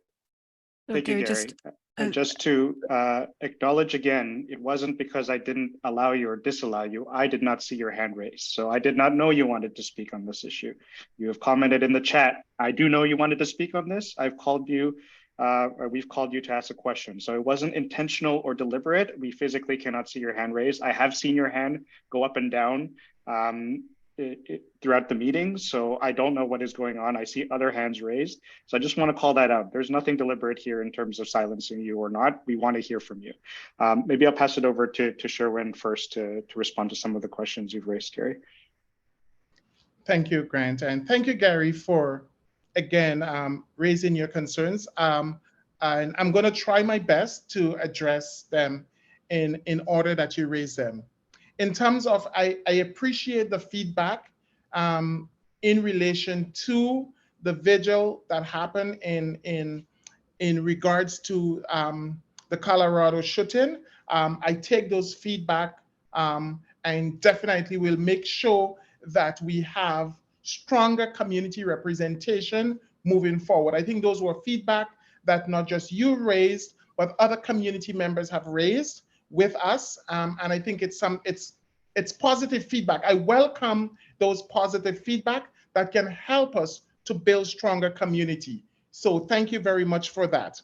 In relation to community support, again, Gary, I do not have to put on my back what I'm doing, but as we speak currently, I am working with prides across Ontario to ensure that our safety comes first.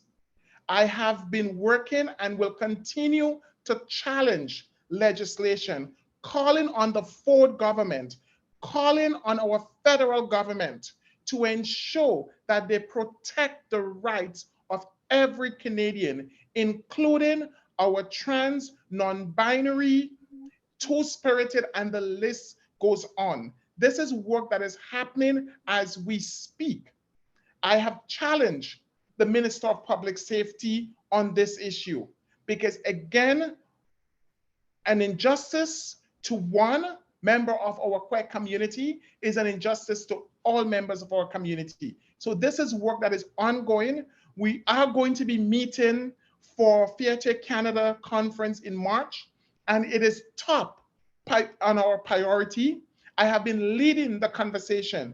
I have met with the Ontario government because they have a responsibility to ensure that they protect each and every member of our community. And this is the kind of work that I am doing to ensure that this movement that we have does not die. And wherever you go, whether you're in Sault Ste. Marie, whether you're in Thunder Bay, whether you're in Toronto, Ottawa, as queer folks, we need to be protected, and our government have a responsibility. So I've been doing that work and continue to work with the smaller prides to make this happen. So you may not see Pride Toronto on having a bus going down, but I can assure you that work is happening.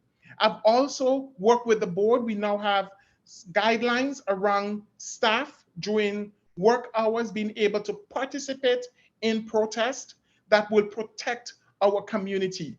So these are some of the things that are happening right now. In relation to the appointment of the chief, the police chief, we did speak out, and I will tell you, I take my lead from community. And one of the things that we heard from the victims of the Pussy Palace raid was that they needed time. And so we also wanted to make sure that we're not jumping ahead of the victims. For me, it is really important.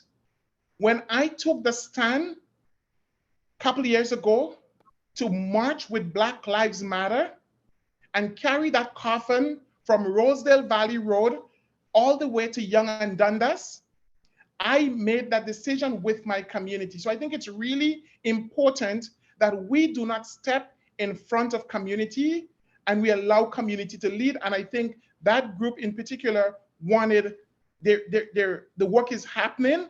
And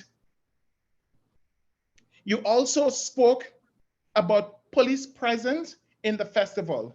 And you know what, Gary? I have said this over and over. As much as I would love to say here, we're not going to have any police present at our festival, there are things that we have control over. The membership voted that there shall be no police or symbols of police in our parade. And we're going to respect that. As executive director of Pride Toronto, I want the membership to know that this stands. The only time this will change is if the membership directs it otherwise. In relation to police on the footprint, we have no control over this. As part of receiving the permits to have the festival, this is what is required. So again, I just want to put this out. I want to say to you, Gary, and to others, you know, I welcome those challenges, because I think it's what's going to help us to grow as a community. However, I want you to also look at it from a practical standpoint. And I think there are sometimes, you know, folks are expecting me as executive director of Pride Toronto to move mountains in 30 seconds, okay? But we need to understand that there are procedures that must be followed. And we working with folks like yourself, working with others, we can get stuff done rather than, you know, creating a division amongst us. What is important is that we unite and fight what is happening. As we speak today, queer communities across the globe are under attack. And I think once the theme for 2023 is announced, you know, it will speak to the work that we're doing. And this work will continue for a very long time, because as it stands, you know, it's a challenge and we're fighting those challenges. Thank you, Sherwin. And just to add on the barricades, if I might clarify, we were talking about the barricades along the parade route. The lack of barricades created significant safety issues with folks who were watching and participating in the parade. And we heard that feedback very clearly. And it's something that we're working with our City of Toronto partners to make sure that we have those barricades so that there's safety, but as well allowing different access points and exit points so people don't feel stuck in the parade festival footprint. On Indigenous reconciliation, I hear you very loud and clear, Gary. It's not just about words, it is very much about action. And you know, the work that our organization, through the board, through Sherwin, that we're doing in partnership with Indigenous organizations, groups, and artists is very much a collaborative one where we're listening to them on how we can improve as an organization. Like Sherwin said, it's not something that is a quick fix. It's something that we can achieve overnight, but we're entering into very productive conversations. We already have a strong partnership with Two-Spirit Toronto, as we are reported, in terms of hosting the first ever Two-Spirit powwow in Toronto. And so that work will continue, and it certainly doesn't end this year. So I just want to recognize that we hear you loud and clear that action is required and is not something that is strictly or ever directed by Pride. It's in partnership, in collaboration, and with mutual agreement between Pride and the Indigenous folks we're working with. There are two questions. I did see Chantel's hand raised. Yeah. So I don't know. Yeah, I'm here. Oh, there you are. Here. Okay, perfect. Go ahead. Yes, thank you. I just want to thank you guys for all the Pride Toronto, for all the hard work you've done. I've like last year I had a blast. I hadn't been out in years, and it was really good that you guys were at the forefront of having such a large event, and you executed it, in my opinion, well from a participant. I also want to talk about, just mention that, you know, we've focused, like I've been coming to these meetings for over a year, and we have focused so much on the past. And I'm not saying that it's not important, it obviously is, and taking care of marginalized communities, of course. but you have to also have a balance where you're not hijacking conversations and meetings. And I feel like there's been a lot of hijacking of conversations, like of meetings over this Indigenous, like the situation that happened, and it's unfortunate, but I feel like people are coming on here being very opinionated, and it's personal. And it's not that it shouldn't be personal, but then when you're doing that, you're taking away from other voices like myself, who's never been able to talk before, because it's always been hijacked by these other conversations. But anyways, I want to go on the other side of things and thank you guys with all the work you guys have done.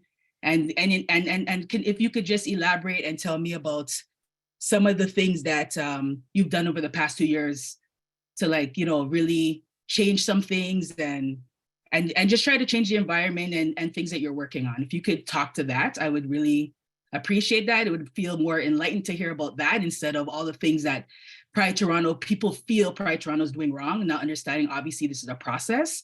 And it's because you're dealing with marginalized communities and different sensitive communities, you can't just make moves just like that, right? It's going to take time because you're dealing with such different demographics, age, sexualities, cultures, like there's so much in place. But I just want to know what you guys are doing to kind of deal with that, and what have you guys done over the history that's been good and you feel very proud of. Thank you, Chantal. Can I jump in and then I'll pass it over to Sherwin? Because there's a lot of exciting work that we're doing. And the one thing I want to highlight is the partnership through the hard work of staff that we have with community and harm reduction agencies. We're very proud of the excellent work that they did on the festival footprint during the 2022 Pride Festival to really undertake harm reduction work, to distribute harm reduction materials. I know thousands of naloxone kits went out to folks participating in the festival, which is amazing.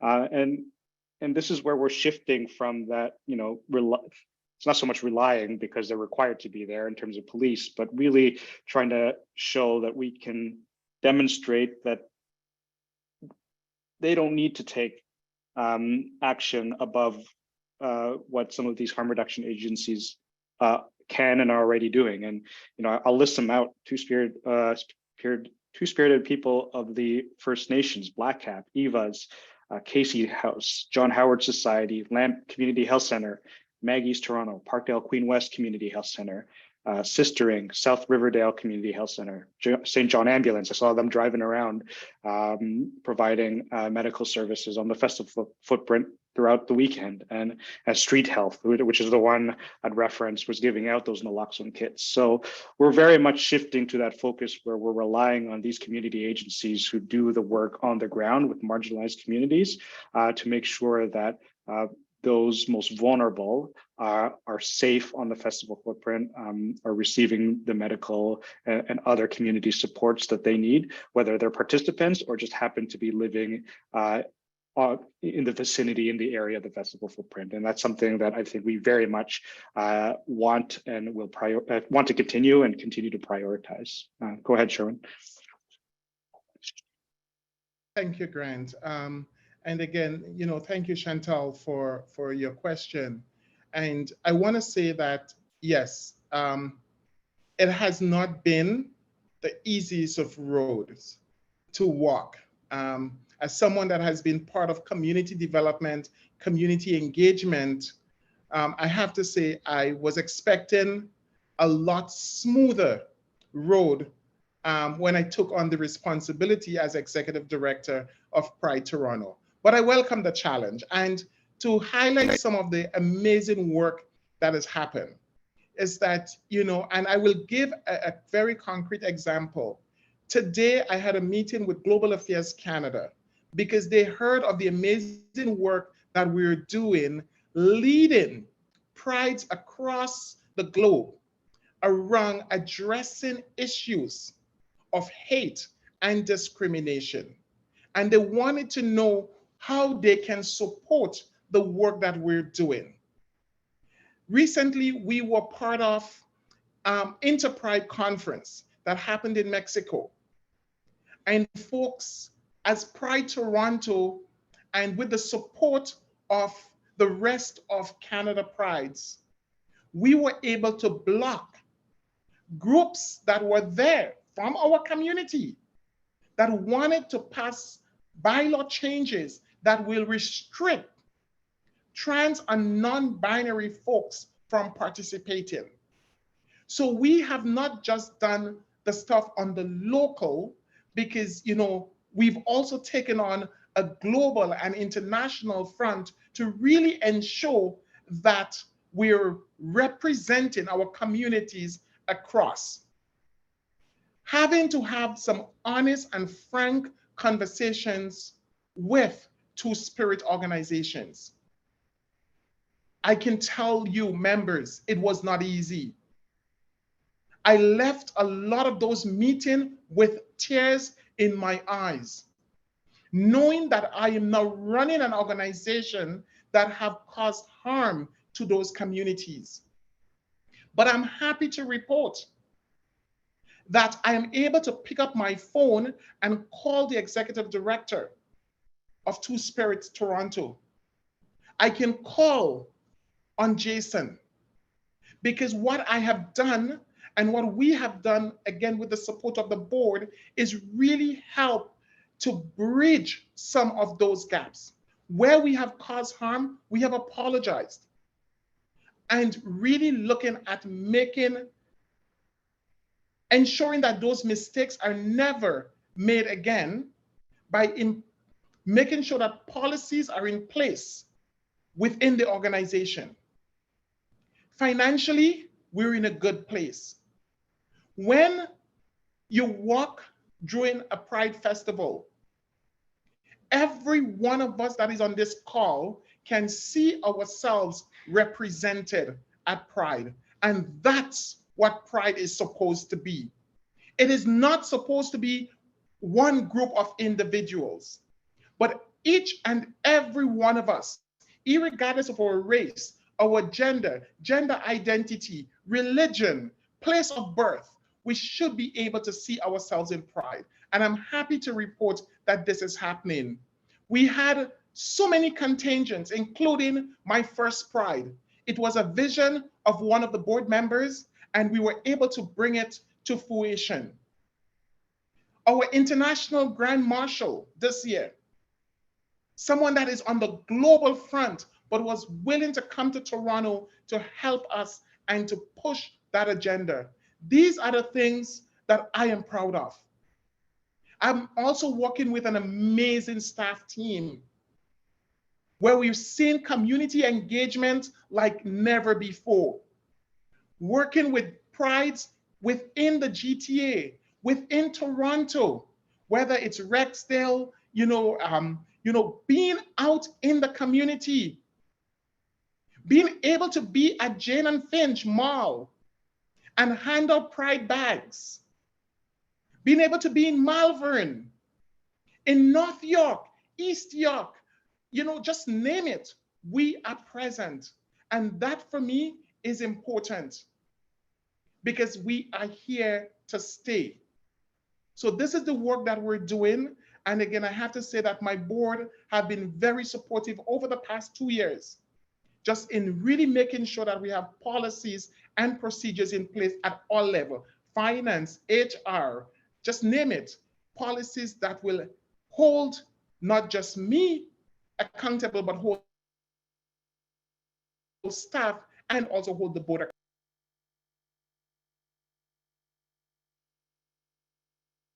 There was a question from Edna. I don't know if it got answered.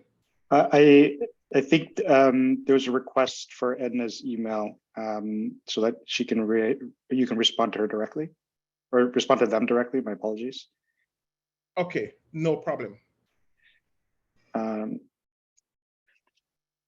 going to take it back. Acknowledge time. It is 7:50. We're likely will need to extend this meeting, but as agreed to, let's go take a break and come back at 7:58, where we will begin the presentation of the audited financial statements, and perhaps before that address the extension of the meeting. So let's we'll see folks back at 7:58. Thank you.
Hello, everyone.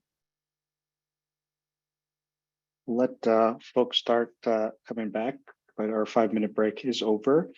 I am cognizant of time, and we have two big items to get to address, the audited financial statements as well as the elections. And there's no way we're going to get that done in an hour.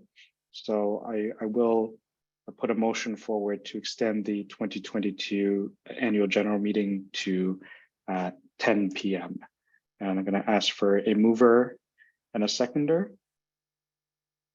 I see Byron Jr. moves and Alexander Dow seconds. Thank you. Any questions or discussion? Byron, do you have a question? Oh, no. So the hand disappears. So, okay. I'm going to ask Get Quorum to load that vote up. And then we can, let's make sure. There is a question, sorry, if we don't get there by 10, then what? It is a hard stop at 10 p.m.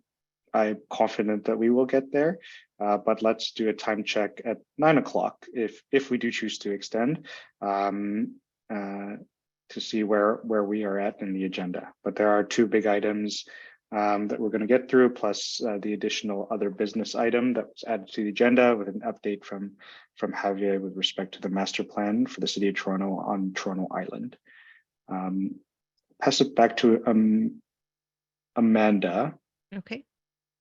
Great. So we now launch that vote for the approval of the motion to extend the 2022 annual general meeting to 10 p.m. And we've just put 1 minute on the clock since everyone was able to find that vote button fairly easily. Again, if you've lost it after that break, a new link has been sent to you for the meeting portal, and you can go ahead and click on that vote in my meeting portal button.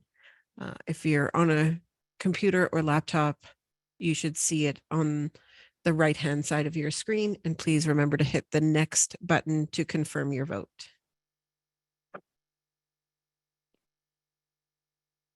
And just 20 seconds left on that vote.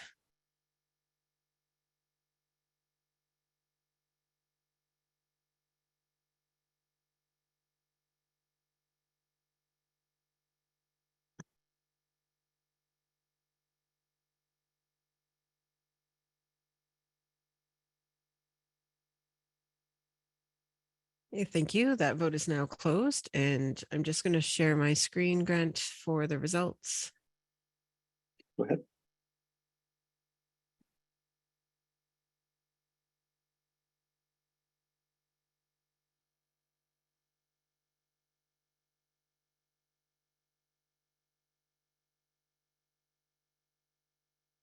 Okay, for the motion to extend the meeting to 10 p.m., there were 44 votes in favor, 24 against, and 2 abstain. Thank you. And we will, with 44 folks agreeing to, quorum will be maintained past 9 o'clock. So I appreciate your flexibility, members, for extending the meeting to 10. Motion is adopted. I will now like to re-invite Leslie Lee Kam to introduce co-Silverman, Shandor and Parker, who will present the audited annual financial statements. Floor is yours, Leslie.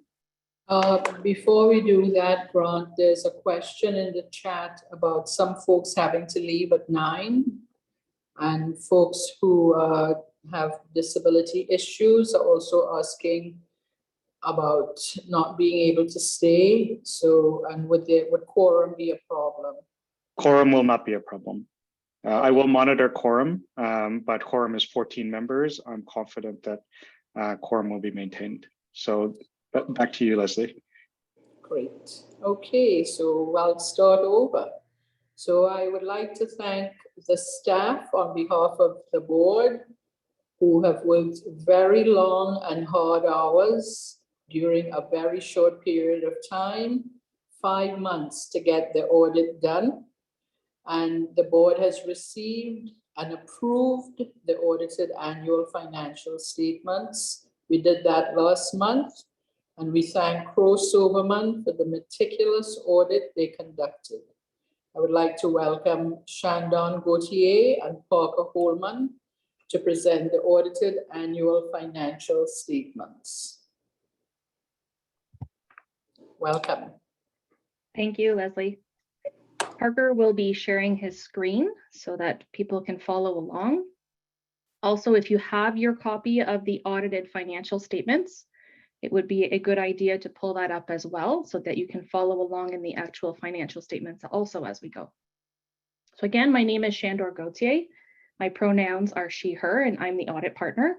With me today is Parker Holman, whose pronouns are he, him, and he is our audit manager. And lastly, with us today from the firm is our managing partner, Adam Shearer, whose pronouns are also he, him. Our agenda for today, we are going to cover off a few key items. The first is what are the key components of an audit report, and specifically the 2022 audit report for Pride Toronto. We will also cover off why we did work on opening balances. Parker will then go through some of the number highlights in the audited financial statements. And then we'll have some closing remarks and turn things over again to Leslie and Grant. There will be a question period later on. If you can please hold your questions for now. And hopefully some of them will be answered as we go through some of these materials. So to start first, the auditor's report. If you do have your copy of the audited financial statements, if you could please start on the second page, the page numbering is at the bottom. We're going to start on the second page of the auditor's report, specifically with the responsibilities of management and those charged with governance. So starting with management, they are responsible for the preparation, the fair presentation of the financial statements, both the internal copies and the annual financial statements provided to us.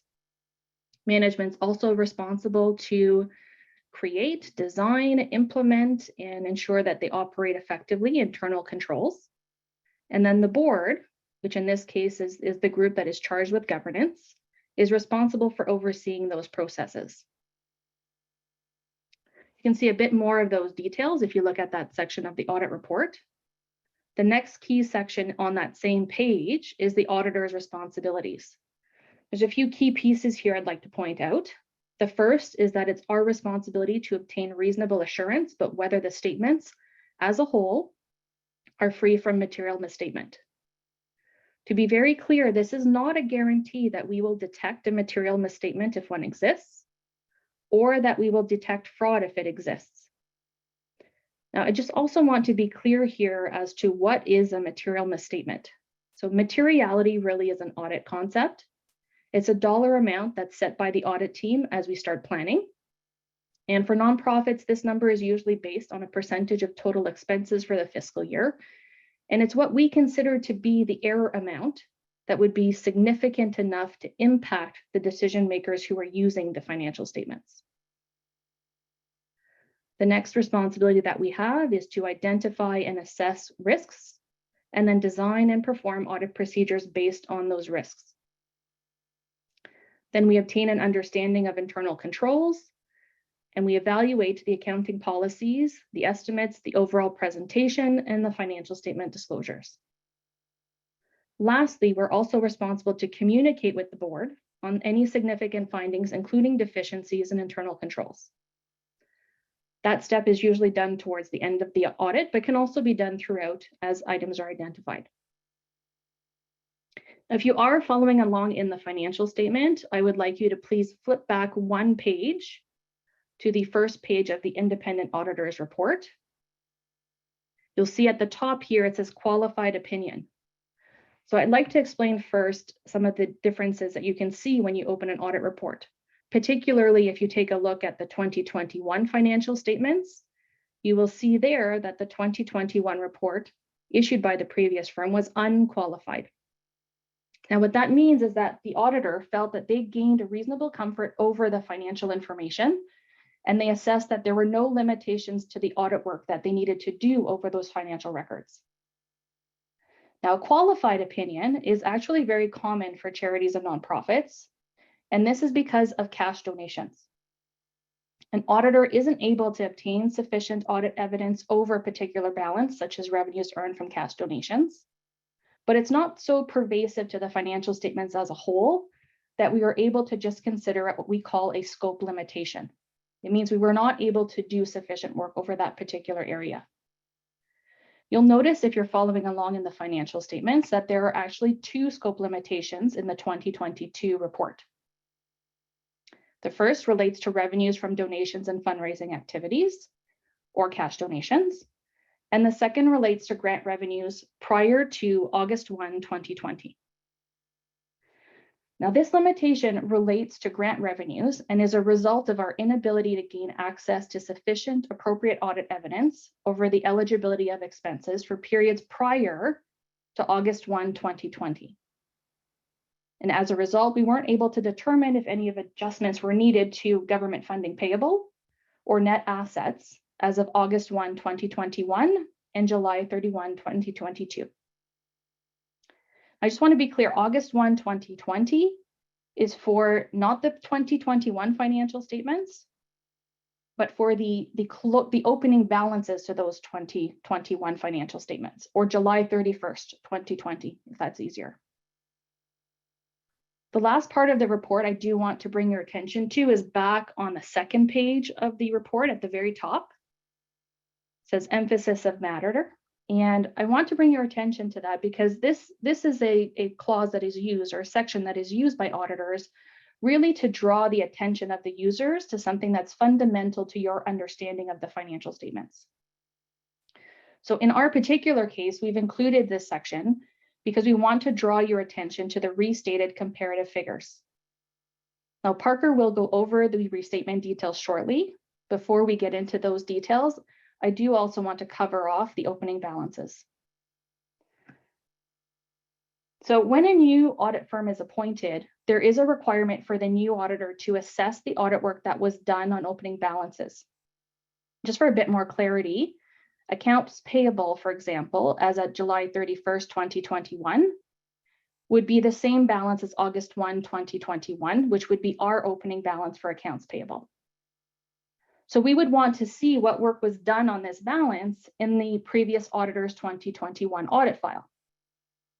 When access to that prior year file is not granted by the previous auditor, the new auditor has to instead perform audit procedures over those opening balances. So as of the result of the work that we did on opening balances, we restated the comparative financial statements. And again, Parker will go over this in more detail, and I'll turn things over to him now to do that. Thank you, Shandor. I will be providing an overview of the audited financial statements, including the notes, the statement of operations, the statement of changes in net assets, the statement of financial position, and the statement of cash flows. To start, I'll ask everyone to turn to page 12 in the audited financial statements. Note 7 describes accounting adjustments or restatements to the prior year financial statements. During our work on opening balances, we identified and brought to management's attention errors in government and non-government funding recognized as revenue in the prior years. The result of these adjustments or restatements to the prior year financial statements is as follows. A $357,000 decrease to opening net assets as at August 1st, 2020. A $78,000 decrease to government and non-government funding receivable. A $256,000 increase to government funding payable. An $18,000 increase to deferred contributions. And a $352,000 decrease to closing net assets as at July 31st, 2021. As well, we also identified a $5,000 increase to government and non-government funding revenue for the year ended July 31st, 2021.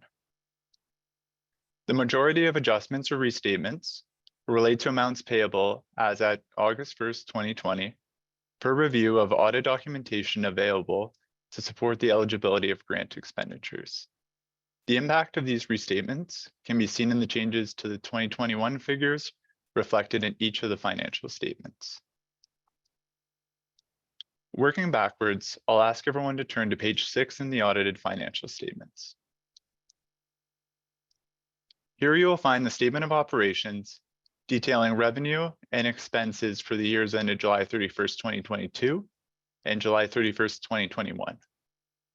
During the year ended July 31st, 2022, the organization had an excess of revenue over expenses or net income of $960,000, representing an increase of $331,000 from the restated 2021 figures. Overall, the increase in revenue and expenses is attributed to the return of in-person events and activities, including the Pride Festival in 2022. Now, I'm not going to go over all the individual lines in the statement of operations, but I will highlight a few of the largest revenue amounts and expense amounts. So starting with revenue, sponsorship income makes up 4.1 million of the 7.5 million in revenues earned by the organization in 2022. This includes $2 million in contributed sponsorship materials and services, also known as in-kind or non-cash contributions. An example of contributed sponsorship materials and services would be media and advertising donated to the organization. This would appear in the statement of operations as sponsorship income, and an offsetting amount would be recorded to advertising and promotion expenses. See note 5 on page 11 for a detailed breakdown of contributed materials and services for the years ended July 31st, 2022 and 2021. The sponsors contributing the most to the organization in 2022 are Rogers Media at $660,000 and TD at $530,000. The next largest revenue stream is government and non-government funding, of which 1.9 million was earned by the organization in 2022. This represents revenues from grants and subsidies, and the amount is expected to fluctuate annually depending on successful applications. See note 6 on page 11 for a detailed breakdown. The largest contributions were received from the Tourism Relief Grant at $720,000, Reconnect Ontario grants at $388,000, and Cultural Festivals funding from the City of Toronto at $260,000. Please note, as mentioned earlier, 2021 revenues have increased by $5,000 as a result of misstatements to the prior year financial statements. Moving on to expenses, the largest expense category is advertising and promotion at 1.3 million. Of this amount, 1.1 million relates to contributed sponsorship materials and services, as mentioned earlier. Wages and benefits of $1.2 million were incurred by the organization in 2022. This represents an increase of $394,000 from 2021 and is attributable to full-time or salary and part-time or hourly staff that were hired in 2022 to assist with in-person events and activities. Additionally, festival infrastructure expenses of 1.1 million were incurred by the organization in 2022. Of this amount, 54,000 relates to contributed sponsorship materials and services. Page 5 of the audited financial statements is the statement of changes in net assets. Basically, this summarizes the impact of activities on organization surplus for the years ended July 31st, 2022 and July 31st, 2021. As mentioned earlier, restatements to the prior year financial statements have resulted in a downward adjustment of $357,000 to opening net assets in 2021 and a downward adjustment of $352,000 to opening net assets in 2022. As at July 31st, 2022, the organization has net assets or a surplus of 1.9 million. The last statement I'd like to go through is the statement of financial position on page 4. This is a summary of the organization's assets and liabilities as at July 31st, 2022 and July 31st, 2021. Large increases to accounts receivable and accounts payable were observed in 2022 as a result of the in-person Pride Festival returning in June 2022. On July 31st, 2022, the organization had a cash balance of $248,000. This represents a decrease of $561,000 from 2021 and is due to the timing of collections of receivables and payments of payables at and around year end. See page 7 for a statement of cash flows reconciling excess of revenue over expenses or net income to inflows and outflows of cash during the period. Of the 1.4 million in accounts receivable at July 31st, 2022, management has asserted that all but 32,000 has been collected subsequent to year end. Of the 1.2 million in government and non-government funding receivable at July 31st, 2022, management has asserted that 980,000 has been collected subsequent to year end. Additionally, I'd like to highlight government funding receivable, government funding payable, deferred contributions, and unrestricted net assets. Restatements to the prior financial statements have resulted in adjustments to the 2021 figures reflected in the statement of financial position. We would like to thank the organization and acknowledge the efforts of team members throughout the audit process. Changing audit firms is not an easy undertaking. It often comes with its fair share of questions and challenges, so we appreciate the efforts of all involved. This concludes our summary of the audited financial statements for the year ended July 31st, 2022, and I will now pass it off to Grant. Thank you so much, Shandor and Parker, for your presentation. Before we get into discussions and Q&A, there is a motion as part of this item. And let me just pull it up here on the screen.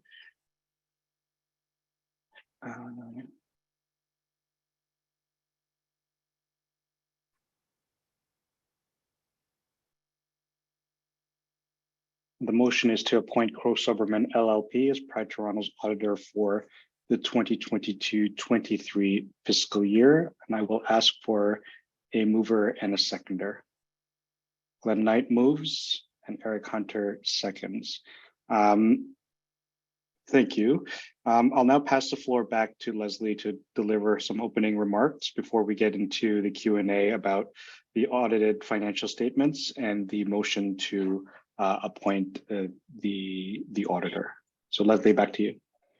Okay, thanks, Grant, and thank you to Shandor and Parker and Adam for delivering the report.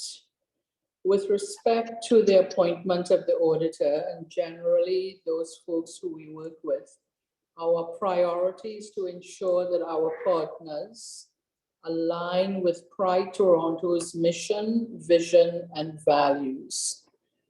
Members of the board and Sherwin met with Crowe Soberman, given the concerns that were raised by members during the Executive Director Town Hall meeting last fall.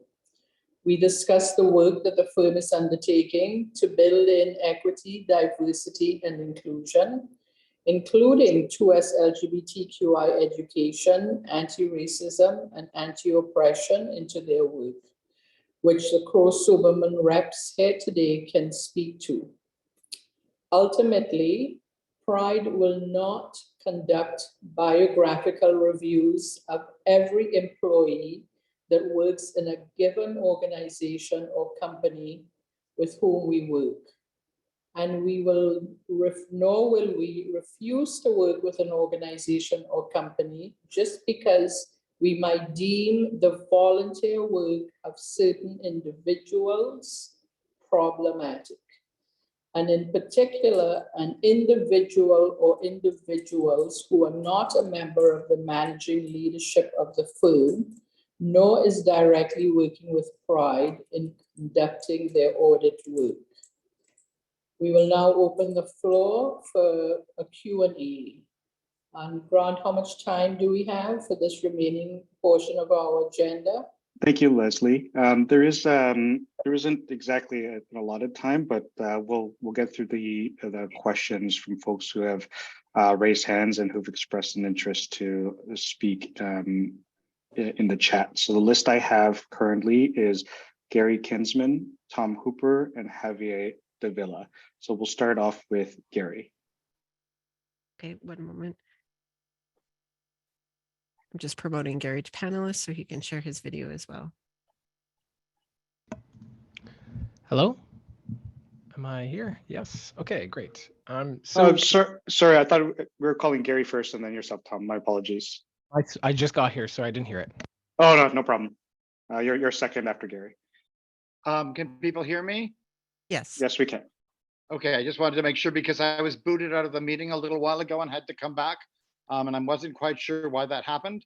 I want to just raise 2 points. I think Javier will raise more significant ones, but the first one is there was just mention of the incredible financial support from the Toronto Dominion Bank for Pride Toronto. And I just want to point out, in contradiction to what people just talked about previously, about reconciliation and about this importance of Indigenous people and Two-Spirit people, TD Bank is one of the major financial supporters of Coastal GasLink, which is attacking right now the Wet'suwet'en people in what is now called British Columbia.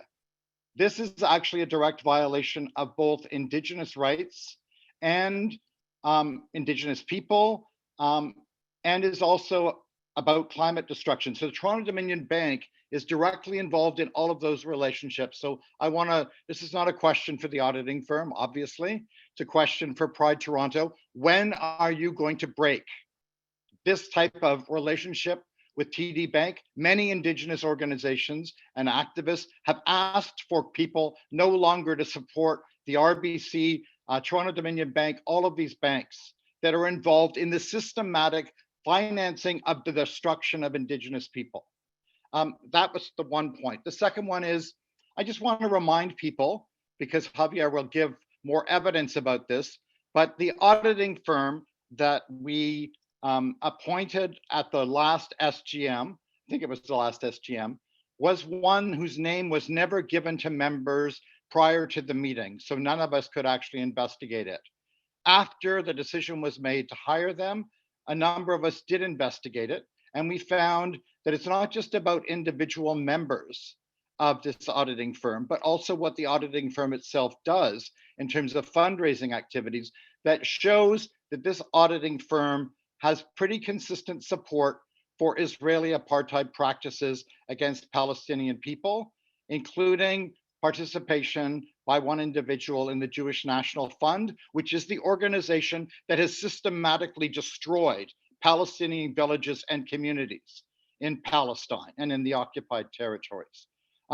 So the question I would raise is, why does Pride Toronto want to have a relationship with this type of auditing firm? And I would remind people of what Pride Toronto tried to do a fair amount of time ago, maybe before other people's time, people who are involved time right now. But Pride Toronto board and executive director tried to ban Queers Against Israeli Apartheid from participating in pride parades. Why? Because they were deemed to be pro-Palestinian.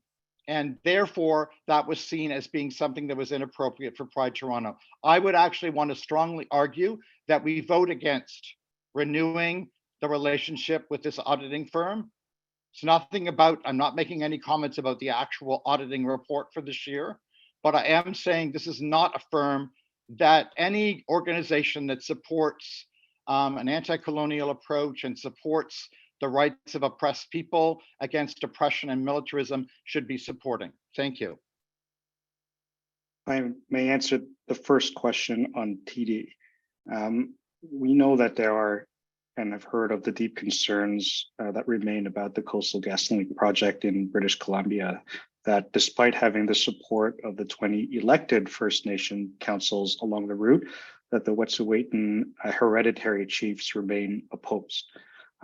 Pride Toronto very much makes space for those who express opposition to the project, and we will raise these issues with TD with concern of the impact, especially with this project not having the consent of the hereditary chiefs. That said, we also recognize that TD has taken an active role in supporting and enabling important work in the 2S LGBTQ+ community. And with organizations, not just Pride Toronto, we're one of many, but organizations like the 519, agencies that work with vulnerable, marginalized folks, LGBT Youth Line, Sherborne Health, Rainbow Railroad, bringing queer refugees escaping harm, hatred, and violence to Canada, all of whom do important work. So we recognize that it is a balance. It isn't we just take money and shut up. We hold our sponsors accountable, and we raise these issues with them, and we will raise these issues with them. And so that's the point I would make about TD.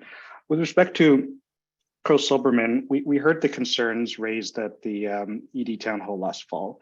And we had an opportunity to discuss what was raised with Crow-Silberman and learn about what the organization is doing to build equity, diversity, and inclusion in their work, as well as anti-racism and anti-oppression. And I know that the Crow-Silberman representatives here can speak to that work. All that to say is, these firms have structure of partnerships that could be 50, 80 partners, but the managing leadership of the firm does not include, my understanding, the individuals of concern. They're certainly not on our team. And like Leslie said, we're not about to start conducting biographical checks on individuals at these firms or organizations that we do work with.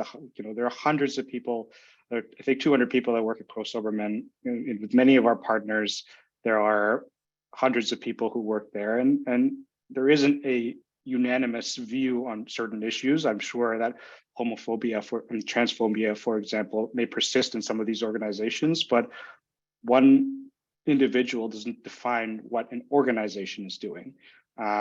So we're confident in the work that Crow-Silberman is doing in the EDI, anti-racism and anti-oppression front, and why we as the board have recommended them for reappointment as the auditor. In addition to the amazing and meticulous work that they have done to make sure that our finances are clearly reported to the membership, that we're adjusting and fixing issues that were found from previous financial statements, and to get us on a solid financial footing that I know members are expecting of us as Pride Toronto, given the issues that we have had to contend with the past years. So I'll take a pause there. I don't know if Sherwin, you can have the floor, or I'm happy to pass it over to Crow-Silberman as well.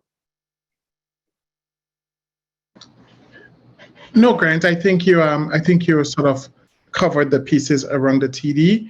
I will just want to highlight that I'm getting a lot of messages from folks, especially folks with disabilities, that are concerned that the questions and answers are taking long, and because of dietary needs and so on. So I just want to encourage folks to please be considerate and think of others that are in the meeting for whatever reason, cannot stay till 10, but really want to get to the election. I'm just putting that out there. I mean, I know some of it is in the chat and some of it are also coming directly to the Pride office. So again, just be mindful. But I think also, Grant, I think you have covered the piece from Crow-Silberman. So unless the team have anything else to add, I think you could go to the next question, but I'll leave it to Shanda and Parker.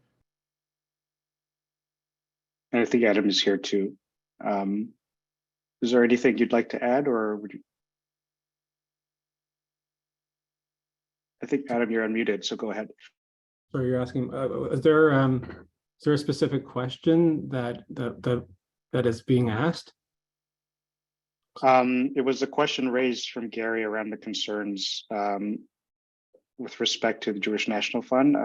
You don't need to answer the question, but the floor is yours if you wish to respond. I also saw some stuff in the chat from Javier. Which partner are they referencing? Just out of my curiosity. I'll ask folks if you can name them, please name them. As chair, I haven't been monitoring the chat because it does go a mile a minute, so it's hard for me to, there's a link there.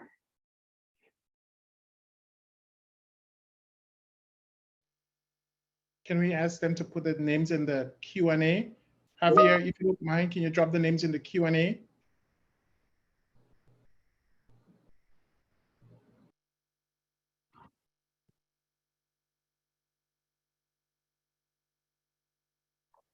Just see the chat a year, Pearl.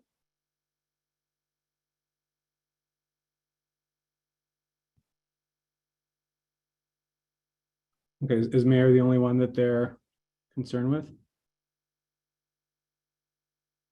Gary was speaking to the fundraising activities of the firm. Okay. What I will do is, I guess I'll speak a little bit to the firm, since I guess we're being asked. Thank you so much for having us here. Thank you, Shandor Parker, for that meticulous presentation. I thought it was really well done. I first want to acknowledge everyone's sentiments and perspectives on this topics. It's not an easy topic. The discussions about Jewish identity, anti-Semitism, anti-Palestinian rhetoric, and the need for greater support from individuals and organizations has become more prominent in the public discourse over the last several months and years. It is a topic that is very meaningful to me as the grandson of 4 Holocaust survivors. I can see the name Mayor Pearl. He's one of the partners at our firm. There's also I did scrub our website to see if there was any other mentions on anyone else's profile. You'd have to dig into the profiles to find. One of our founding, I guess, partners also mentioned the JNF in his profile. It's been retired for 22 years, that particular person. But I thought it was meaningful to mention a little bit about our firm's background. Our firm was built out of the search for freedom and liberation in the 40s and 50s, during a period of time when high discrimination, high anti-Semitism, when banks would not support Canadian Jews with capital or provide employment at national firms. So we are proud of our Jewish heritage and our founding. But at the same time, we recognize that to foster a culture of inclusion and belonging, this cannot be the only identity that is celebrated and amplified.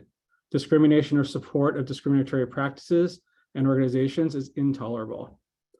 As part of my relearning on decolonization and journey in adulthood, I had become aware of the JNF's links to current and previous conflicts between Israel and between Palestine. And at the present time, I can confirm, and I spoke to Mayor this morning, that no single member of our firm sits on the JNF board. Crow Soberman is continuing on a path of learning and development. We want to improve, we want to drive accountability individually, organizationally, and systematically. We are doing the work, but as you know, this work can be challenging. It requires intentionality, deliberateness, commitment, but it is a journey. And we recognize that to build and foster a culture of inclusion and belonging, both internally for our employees and externally with clients and partners. And we remain committed to being anti-racist. And we recognize this means that it's going to require tangible shifts in policies, practices, and attitudes to resolve the racial power imbalances in the status quo. So this means we're examining and pressure testing our own culture, process, representation, and more. So you may ask, what are we doing? To help accelerate our anti-racism and decolonization journey, we have entered into an exciting partnership with a gentleman named Jarvis Sam, who is the former chief DEI officer at Nike. His organization is called the Rainbow Disruption, which is a Black and LGBTQIA+ owned business that helps organizations like ours understand and implement best practices towards being anti-racist and anti-colonial and drive DEI in real ways with real impact. Jarvis is helping us ensure that our commitments are the right ones and that can bring about tangible impacts for our employees and clients. This includes organizations like Pride. Jarvis was thrilled to hear about our engagement with your organization, and it's a partnership that's very meaningful to us and one that we hold very dear as part of our commitment to DEI global LGBTQI communities and plus. We actually had to fight people to stop working on the Pride file because they were so engaged in it, and they wanted to do more to help this organization, help them see through this audit. As Leslie mentioned, it was a long process with restatements, a complicated audit, but one that we are very confident that going forward, we're set up for success. From a personal standpoint, as managing partner, I believe we put together an all-star team for you. I can't possibly think of a better combination than Shandor and Parker leading the team and the rest of their hardworking group that helped get us to where we are today.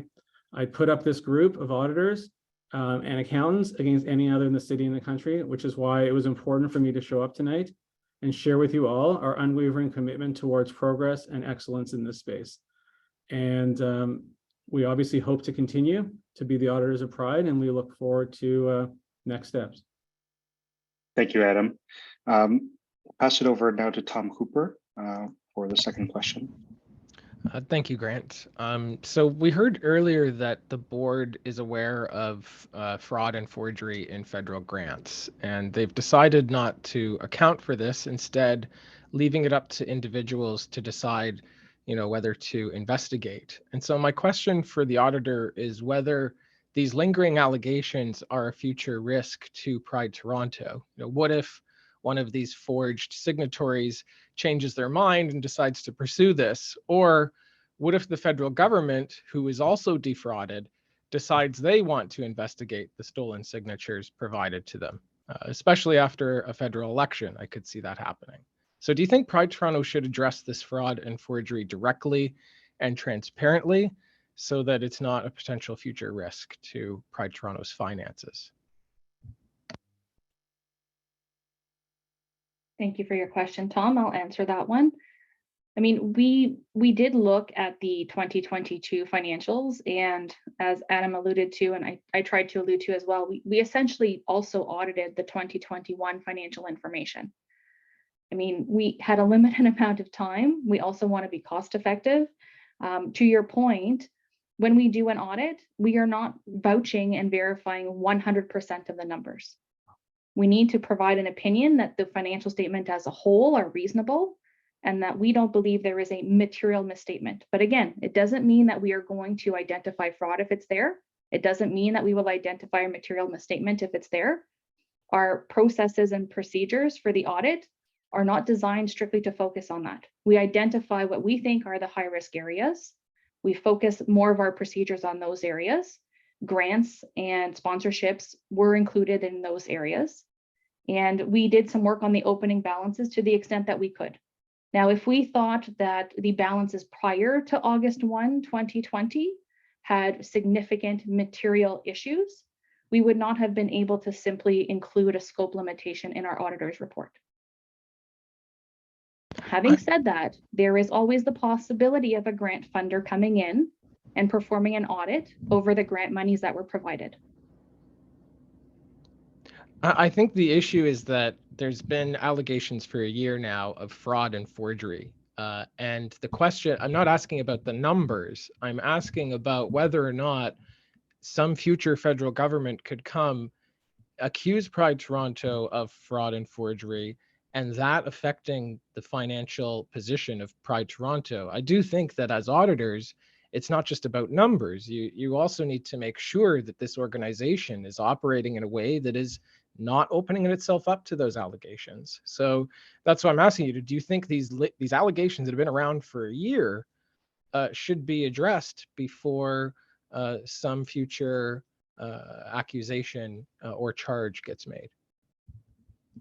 So my comment to that is, again, we looked at 2021 and 2022 information. We did not identify any instances of fraud. If we had, we would have communicated those immediately to the board. That was not the case here. We did not perform work on the prior balances. It is possible a grant funder could come back and ask for information to be substantiated, or a board member could come forward with an issue. That's going to be the case, I think, at any organization. There is always a possibility of someone coming in and looking back, particularly when you receive grant monies, and many of those grant funders are oftentimes behind in their audit processes. Thank you, Shandor. I'm going to pass it on now over to Javier Davila.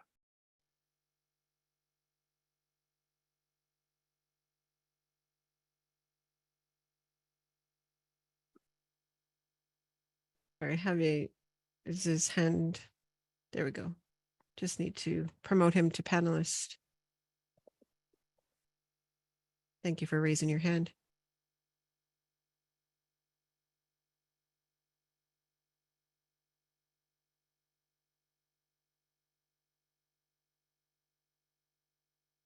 Is this working? Yes, go ahead. Oh, great. So I think it's really important to point out first that the Pride membership rejected our previous accounting firm, and this was obviously for very good reasons. And it was a statement against Pride Toronto's forgery, misappropriation of funds, and the accounting firm not noticing or saying anything about it. So I think that's important to note. We were then to vote on another accounting firm, but the name of your firm was kept secret until partway through the special general meeting. So partners or members did not even know the name of your firm until moments before voting for it. So I just want to note that problematic issue and that lack of transparency, which prevented us from doing our due diligence. This is not about looking at the LinkedIn bios or the histories of individual members, or about previous partners. This is about this firm's public history of supporting charitable organizations, including, you said, a previous partner, but also one of your current partners in audit and advisory. It is still on your website that they are a member of the Jewish National Fund. And I want to point out that this is not just, this is not about Jewish identity or anti-Semitism. This is about an organization which is complicit in the continued dispossession of Palestinians for their land and literally covering up the lands of ethnically cleansed and demolished Palestinian villages. This is not, oh, this is just on our website, or this partner supported this in the past, or our firm has donated to this particular charity.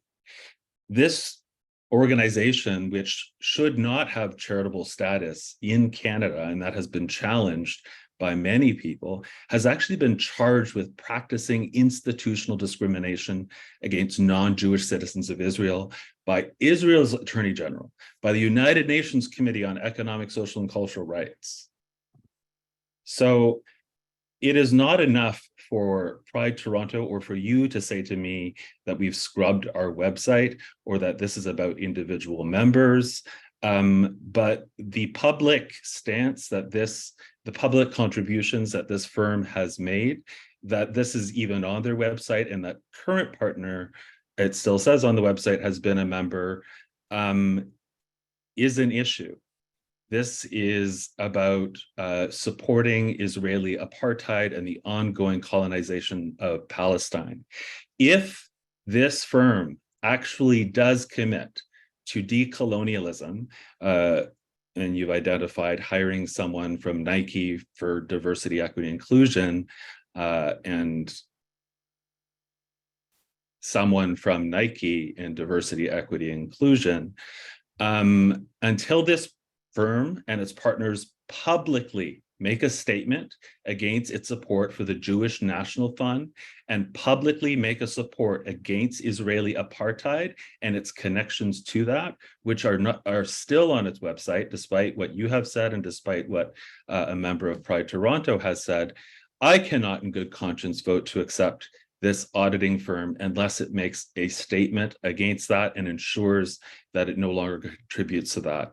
This is about taking accountability. These are literally ethnically cleansed villages of Palestinians and taking over that land. And this, or your firm and two of its partners and the firm itself contributing to charities that support this. So my question is, will you take a public stance against the Jewish National Fund? It has Jewish in the name, but what it is complicit in the continued dispossession of Palestinians from their land. I will not vote for this firm until you actively say you no longer support that and acknowledge it as a mistake.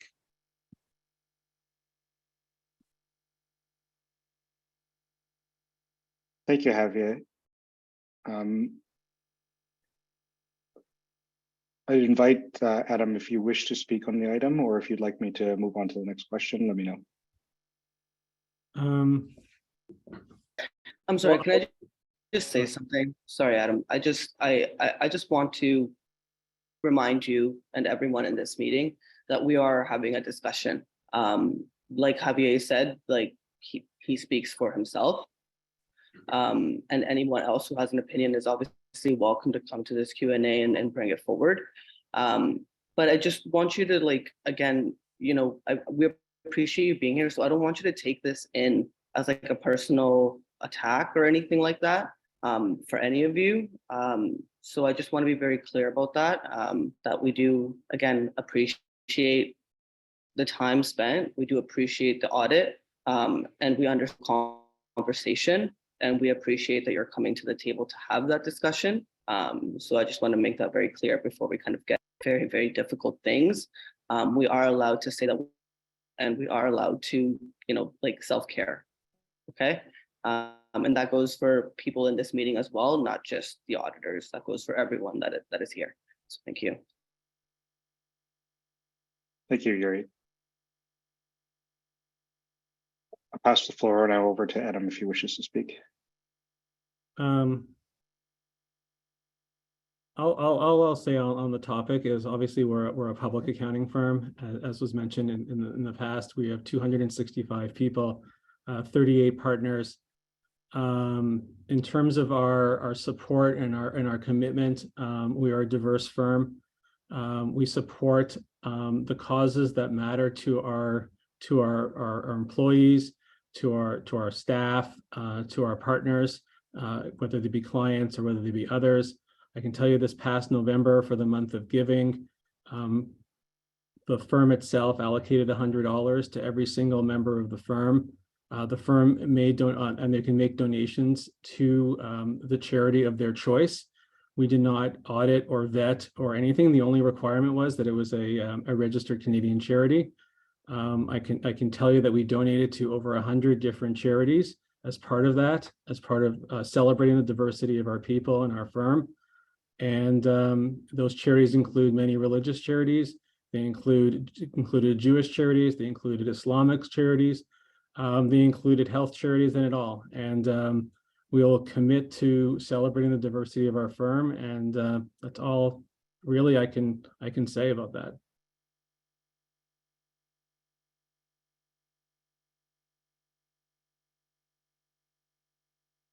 Thank you. I had a board member notify me that there are folks who want to call the question, but I don't see that in the Q&A chat. Is this Grant? Sorry, Grant. It's Sam. There is a question from Anu that was I just have to scroll back to get to it. We did want to have answered before we called question before we call the question. It is just about repeating. I think it was a number that Parker had said. Sorry, I'm just scrolling. There's a lot now to go through. Sorry, Sam. Call a question ends all debate. Oh, this is just really, I just want to make sure that Anu's question gets at that. It was regarding the figures that Rogers and TV provided. I really want to make sure that gets answered. Sorry, Sam. The question has been called. So that ends debate and any answers to any questions. So we need to deal with the motion now to call the question. And I see it's from Ruth Noble. So get quorum. The Yes. motion is to call the question. Okay. And I'll ask a mover and a seconder. I Alex believe moves. we already took a mover and seconder.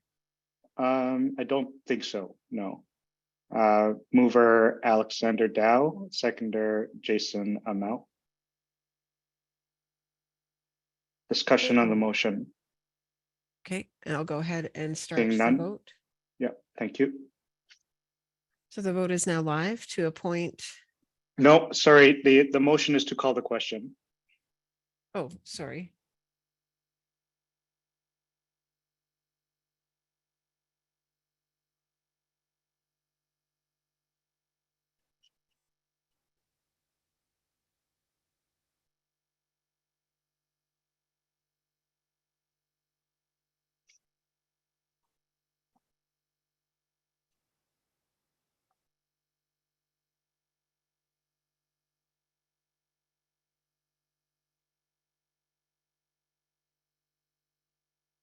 And for clarity's sake, to call the question is to end debate and then consider the motion at hand, which is to appoint Crow Silberman as Pride Toronto's auditor for the 2022-23 fiscal year.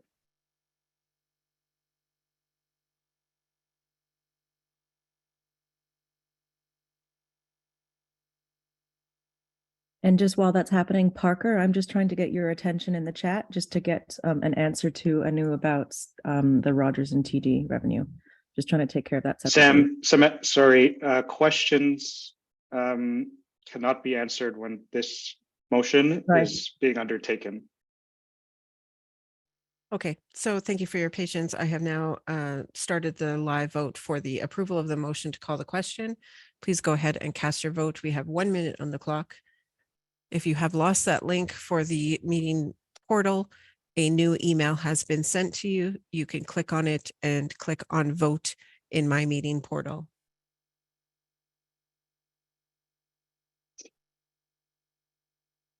Folks, just to be clear, we're voting for a call to question. We're not voting for to pick an auditor. Sorry, folks. Sorry, folks. There's no discussion when the vote is being undertaken.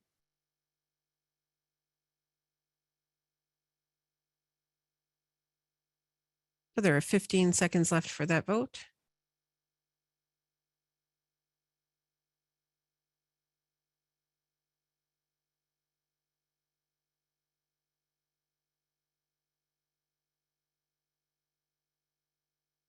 That vote is now closed.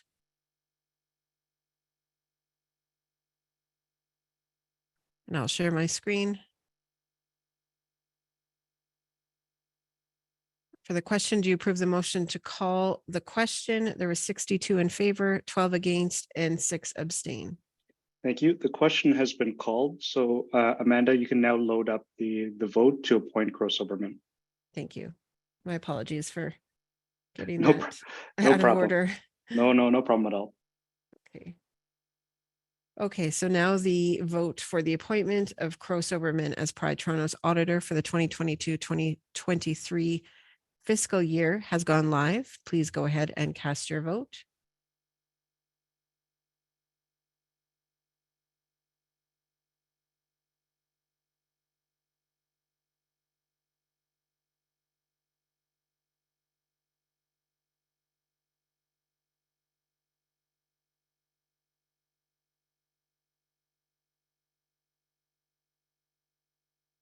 And there are 25 seconds left for that vote. Please make sure you hit the next button to confirm.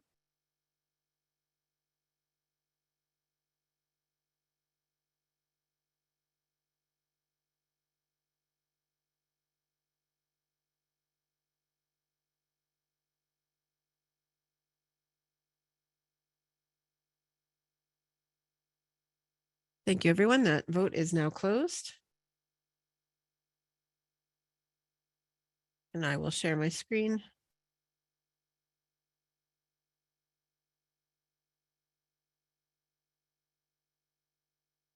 Okay, for the motion to appoint Crow Silberman as Pride Toronto's auditor for the 2022-2023 fiscal year, 53 votes in favor, 19 withhold, and 1 chose not to vote.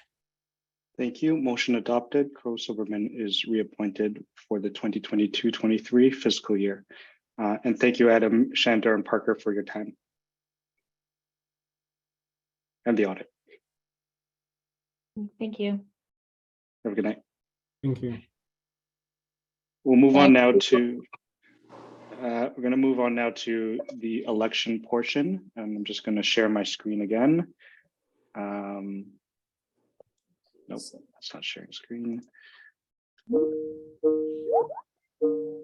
Can someone go on mute? I think that might be Adam, actually. There you go. Thank you.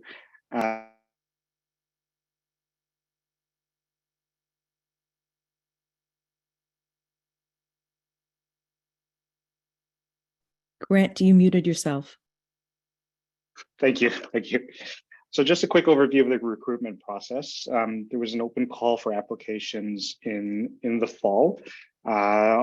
where we had about 19, I'd say, applications that were submitted for directorship. There were interviews conducted, based on assessing the applications of the recruitment committee. We conducted a total of about 5 to 6 hours of interviews, and we're thrilled to recommend the following 4 candidates for election: Troy Dunn, Samantha Fraser, Osmal B. Guerra Mains, and Nirmalan Vijayakumar. As some members would know, we hosted a candidate Q&A session last week. Our AGMs typically, as you can see here, include a very busy agenda. So we wanted to ensure that members had an opportunity to have additional time to engage with candidates ahead of the annual general meeting.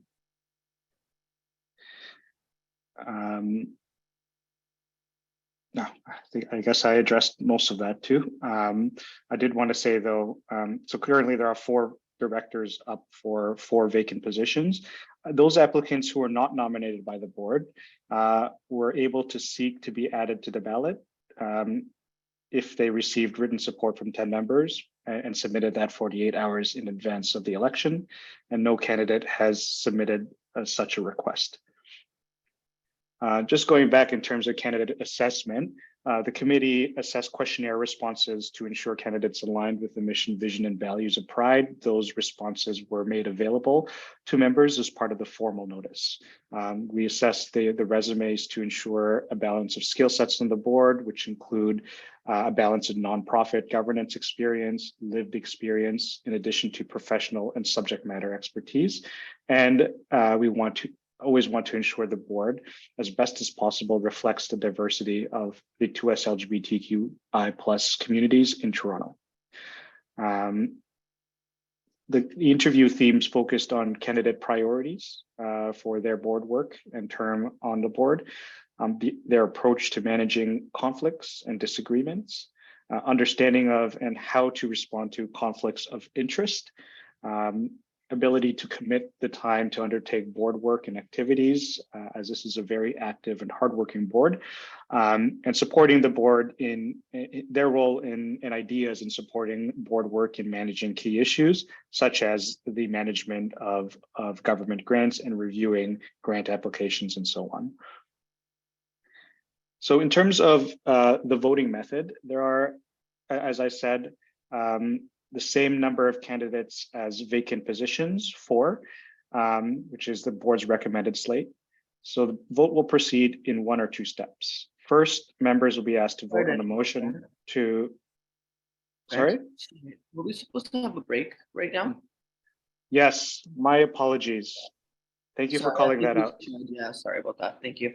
Thank you. There is to be a break right now. Let's return at 9:06 p.m. Thank you for calling that out, Yuri.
Thank you, everyone.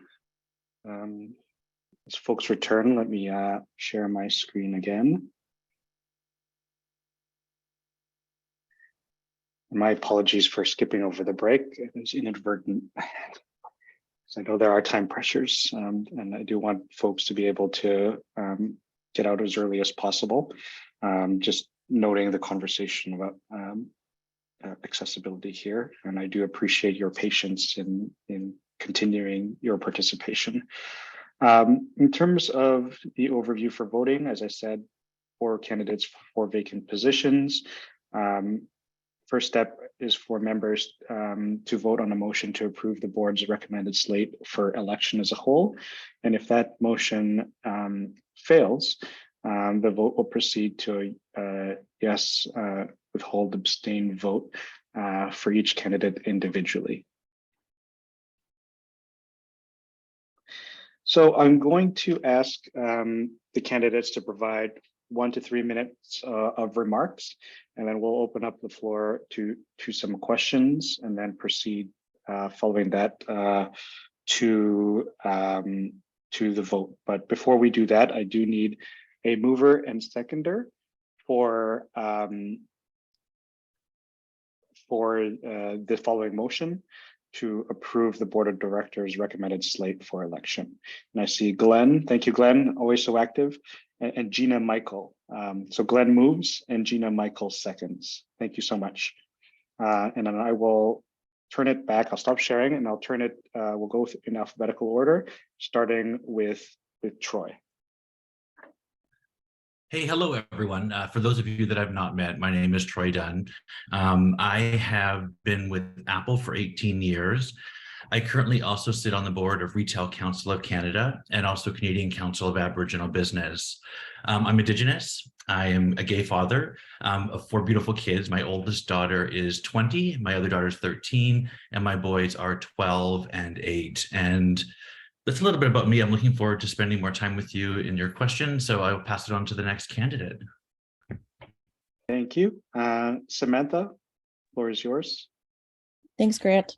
Hi, everyone. I am Samantha Fraser. I've been on the board since January 2020, and miraculously, I am trying to do it again. I don't think that the work that I have started is finished, and I want to keep going. Tell you a little bit about me if you don't know me. I have worked in the not-for-profit space for quite a long time in the city. I did up until about 2017. I was working in nonprofits and events and graphic design, digital media, that kind of thing. I also run my own conference called Playground, which is a sexuality and gender conference. It's run for 6 years. I host Tell Me Something Good, which is a sexy storytelling event at Glad Day. And I currently work in real estate because I'm a big advocate for housing for all. And so I take on a lot of clients who have trouble accessing services themselves. And that is something that is really near and dear to my heart. In terms of what I bring to the board, I have lots of experience dealing with governments on all levels. I also have the institutional knowledge from being on Pride for many years, which feels like an eternity at this point. And I don't think that the work is finished. So I just want to keep doing what I'm doing and keep helping out. Thanks. Thank you, Sam. Osmo. Hey folks, my name is Osmo Gadamains. I used to pronounce he and him. For those who are visibly impaired, I am a Black man with semi-short hair that is black peppercorn, and I'm wearing a black blazer sweater. So for me, I have worked for many years in nonprofits field for the past 10 years. Not only that, but I've worked in places such as Vancouver, the Yukon, Ottawa, and here in Toronto. I'm currently the Director of Organizational Development, Community and Culture at HQ Toronto, which is cis guys into guys, trans and non-binary space for mental health, sexual health, and social health programming. I think for me, what brought me to this point in life is that I was the former executive director of Capital Pride, Fiat Dans la Capitale in Ottawa. So I have the experience in terms of looking into Pride, actually putting on the festival, but not only that, but I am also a keen grant writer and a person who is a policy nerd. So in terms of creating policies and ensuring that we are following through with anything that is necessary to move forward in Pride. I also want to say before I go, happy Black History Month. I know that it's only celebrated once a month, but at the same time, I want to ensure that we create programming in place that is not only celebrating folks once a month, but folks throughout the year. Thank you so much. Yeah. Thank you, Asmal. Nirmalan, go ahead. Hi, everyone. My name is Nirmalan. My pronouns are he and him. I'm a brown person with pretty messy black hair right now. I'm wearing my pink and blue earrings with my gray sweater on right now. I'm born and raised in Toronto, in Malvern, the Scarborough community. So I'm really happy to be here. Pride was one of my first experiences, exploring my sexuality and who I was. So I'm really happy that I have the opportunity to present myself to you folks.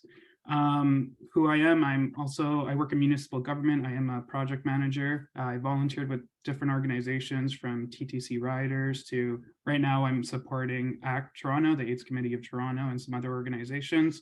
I'm a big believer in policy work, government relations, and project management. And those are some of the skill sets that I hope I can bring to this organization and help it move forward and advocate for our community here. I'm South Asian and Tamil, so that's one of my big areas of movement and where I'd like to see Pride Toronto advance for equity deserving groups. That's it for now. Thanks, Grant. Thank you so much, Nirmalan.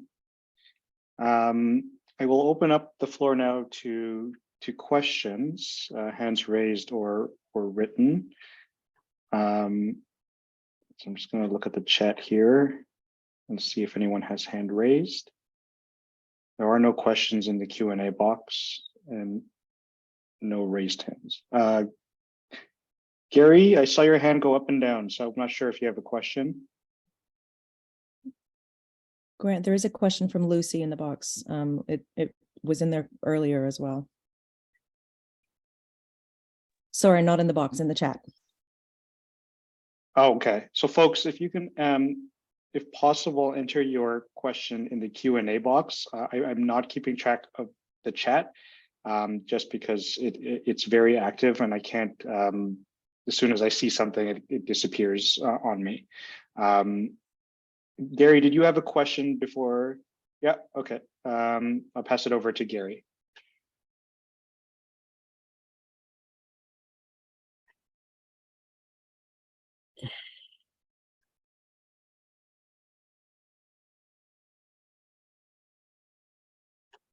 I don't hear you yet. Just making Gary a panelist, so just one moment, please. And folks, I will not entertain questions that single out individuals. We've requested the questions be applicable to all. So just in fairness to all 4 candidates who are running. I see Gary now, so I'll pass it over to you, Gary. I think I'm finally here again. I've been booted out a couple of times and managed to get back in.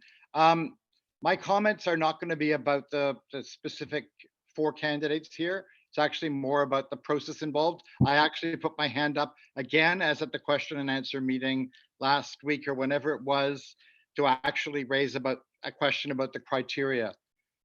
If there were 19 people who were interested, and I heard from one of them, who was an unhoused activist, lesbian activist, who was interested in being on the board. I don't know if she actually applied or not, but I heard from people who have been interested in being on the board, but do not have any of the criteria that you mentioned, like being involved in nonprofit organizations, in their governance, have certain types of professional characteristics. Instead, they actually have really clear activist commitments to being anti-racist and anti-colonial.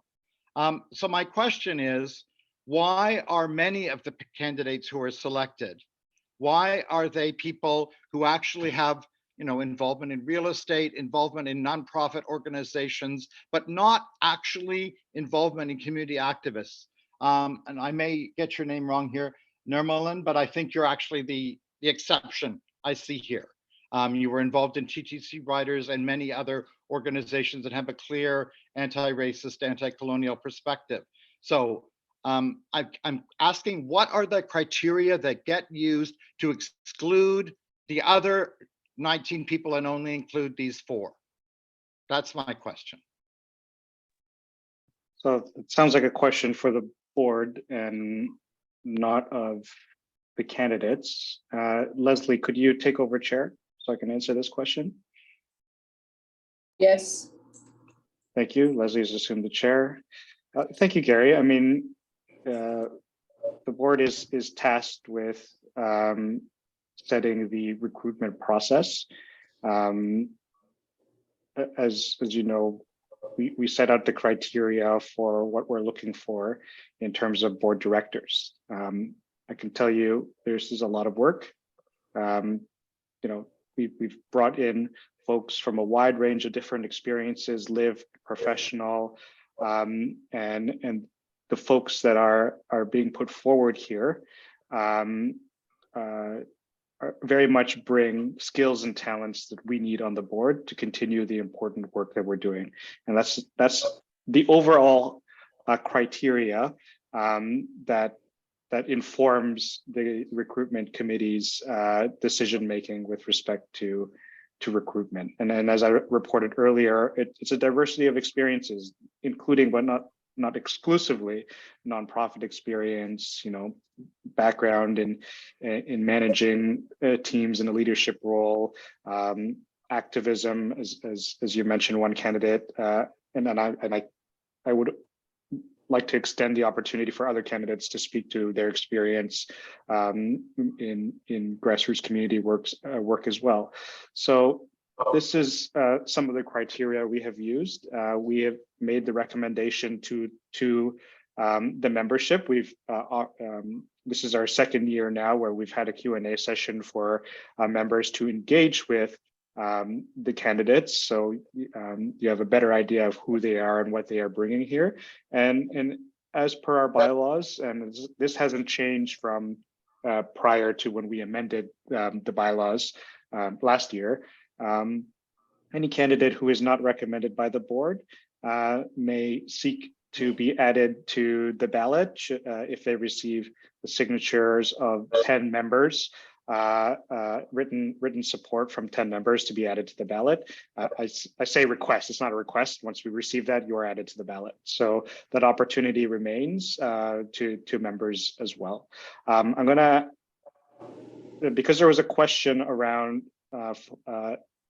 the candidate's experience in grassroots work, I will ask that question of the candidates. I'll start with Nirmalan and then go back in alphabetical order. Sure. Thanks, Grant, and thank you, Gary, for bringing that up. So I've been involved with the progressive grassroots movement in various capacities. One of the most significant things I've done is I work with TTC riders and, you know, protest at City Hall during budget. I worked on getting 2-hour transfers passed within the City of Toronto. So that's one of the main grassroots organizations I work with, and I work with different political parties, getting movements happening. So that's what I'll say about that. And I will pass it on back to you, Grant. Thank you, Nirmalan. Ozma, go ahead. Yeah, can you hear me? Sorry. I don't really appreciate the fact that the way how that question was posed. I'm going to be very blatant about it, just because in many cases, though you may know more about Nirmalan, and that's great, Gary, but then there's other folks here who also have a background who, I am not a doctor, so I don't come from a space where, you know, things are just handed to me. For instance, I've worked a lot on sex work. So I speak in a lot of sex work organizations, but not only that, but I also work within the Latinx communities. And so for me, it's that when you say something like that, it then gives me the plight that what I've done in my own type of world is not acceptable, or is it more more transcending for an Anglophone type of community. And so in many cases, I want to say that a lot of us are here because we have put in our, our applications to be part of a community that continues to provide a space for trans, two-spirited, Black, queer, and all folks within the colors of a rainbow here at Pride, especially within the 2S LGBT community. I've fought many, many years to ensure that Black voices, especially Black Latin voices, have a voice here in Toronto, but not only in Toronto, but also in places such as Vancouver, Ottawa, and the Yukon. So I think for me, I don't accept your question in terms of a way of like, okay, well, you grasp only a small bit of information from the rest of us. But I think even at the Q&A, you had an opportunity to ask us more questions about our backgrounds. And I think that is what we need to lead to. But having, and I'm sorry, but I'm not going to have you know, whether you're white or white passing, telling me about my type of work in terms of the work that I've done for my communities, just because you haven't heard from me or because you only are singling work that is done within an English-speaking realm. But not only that, but I've also worked in the past here in Ottawa, sorry, not in Ottawa, here in Toronto, working with the Canadian Federation of Students, working with accessibility for students to actually have for lowering tuition fees. I've done my fight in terms of the work that I've continued to be proud of. And so I don't appreciate that type of question being asked of me or to my fellow colleagues, who I feel that they also too have provided the work and the fight that is needed to put forward in terms of being a great candidate or a candidate for this position. Thank you so much, Osmo. Samantha, go ahead. Thank you. And I would like to echo what Osmo is saying. I would like to say specifically, Gary, that, you know, just because you see a bio, just because you see us talking here doesn't mean that you know what we're doing. And there's more than one way to do activism. I have been doing activism in my way for decades. You know, I'm a pansexual femme in the non-monogamy community who experiences a lot of erasure. I work with a lot of people who are in the bi+ community who also experience a lot of erasure. And that is something that's really near and dear to my heart. I work with and know a lot of sex workers. That is a cause that I support. You know, I mean, I think we're all supporting a lot of the same causes here. I am very aware of the fact that I am a white woman on this board, and that I am taking up space. So what I try to do with that space is to look around and see who is sitting at the table with me and who needs to be here. And there are a lot of communities that fall under the Pride umbrella, and there are a lot of people that reach out and don't get heard. I'm a disabled person myself. Sure, I work in real estate, but I'll tell you what, like, I work with queer and trans people all the time because they need help. You know, I'm doing the work in other ways. Just because some people's activism is out there, you'll see it on TV, you'll see them at the budget meetings, it doesn't mean that we're not doing the work. So I'd like you to just, I don't know, take a moment to reflect on the fact that what you are doing is great, and you are challenging people, you are challenging organizations, and that's wonderful. But there are lots of ways that we come together. For me, part of my activism work has been volunteering on this board for the past 3 years. We don't get benefits on this board. This is not I'm sorry to scare off the other 3 candidates right now, but you're not going to get a cake unless I maybe make one. This is a hard job. And for me, this is part of my activism work as well. So yeah, I'll pass that over. I don't know. I think Troy is the last one to speak. Yep. Go ahead, Troy. Yeah, I find the question just offensive. Gary, most of the time I've listened to you speak tonight, you've talked about Indigenous people and the voices of Indigenous people. I am the voice of an Indigenous person. And so to say that I haven't done anything or haven't, because you don't know my lived experience, I think is not very inclusive, quite frankly. And I would argue that the skills that I do bring in the 2 professional boards that I sit on are very needed in this organization. I've heard you and other people talk all night about how you don't trust the board, how you want more transparency, how you want some guidance with working with the board. That's what I come with, and that's what I can promise you. What I've done personally is really none of your business, quite frankly, and I take offense to it because I have done so much work, and I am a father raising 4 wonderful children. I'm an Indigenous man, I'm a gay man, and I do a lot of work. And so for you to minimize it like that, I think it's an education point for you. And, you know, all night we've listened to you ask a lot of questions, and I'll tell you, the board membership is not an elected position where you get paid. It's a place where you get elected because you want to do great work for the community. And I just haven't heard an openness from a lot of the communities tonight to build up the board, to really put them in a position where they can feel great about the work that they're doing. It's clear that a lot of work that happened before wasn't great. Those people aren't here anymore. We have a new board that's trying to do great work. And there has to be an openness at some point, and there could be conversation and challenges and arguments, but at some point we all have to be on the same page because we're all trying to meet the same goal. And it just, some of the questions tonight and some of the statements today didn't make me feel like that's the direction you wanted to go with us. Thank you, Troy. I'm going to go into the chat. I don't see any hands raised right now, but there are a number of questions in the chat. So I'm going to read them out. Representation in Pride is Pride's primary task. We have competing groups here, and some of our interests are in conflict, which isn't unexpected due to the diversity of our community. However, the most marginalized folks keep getting deplatformed. Will the candidates work with community to create transparent, accountable, and accessible community consensus building processes so we can increase representation of people and issues that keep getting left behind? And I'll pass that. I'll start with, let's go in the middle. Samantha first, and then we'll go on from there. It's funny because to me, I'm on the bottom, but I'll take the middle. It's a little bit identifying there. Sorry, I'm just reading the question again. This is the question from Kristen in regards to community consensus building, correct? Yeah, sorry, there's just a lot happening on the screen. Correct. Yeah. Yeah, you are very right to point out that we do have so many competing organizations under this umbrella. And it was one of the things that I noticed when I first joined Pride. I think I had a little bit of idealism in that I thought that, we can just kind of make everyone happy and bring everyone together and it's going to be easy. And that's not at all the case. We're human and we're going to do, we're not going to do the best at everything. It's not possible to do the best at everything. I consider my job though, as I said before, to really look out, to look at the communities that are not being listened to. We try at Pride and sometimes we fail to connect with communities. We hold some community consultations. They're not always successful. There have to be new ways for us to try to connect with people. So I've been committed to this from the beginning to make sure that if somebody is there that needs to be heard, that they are heard in some way. Unfortunately, there are a lot of voices, and unfortunately, we don't always get to everyone, but I really am committed to continue trying to do whatever we can.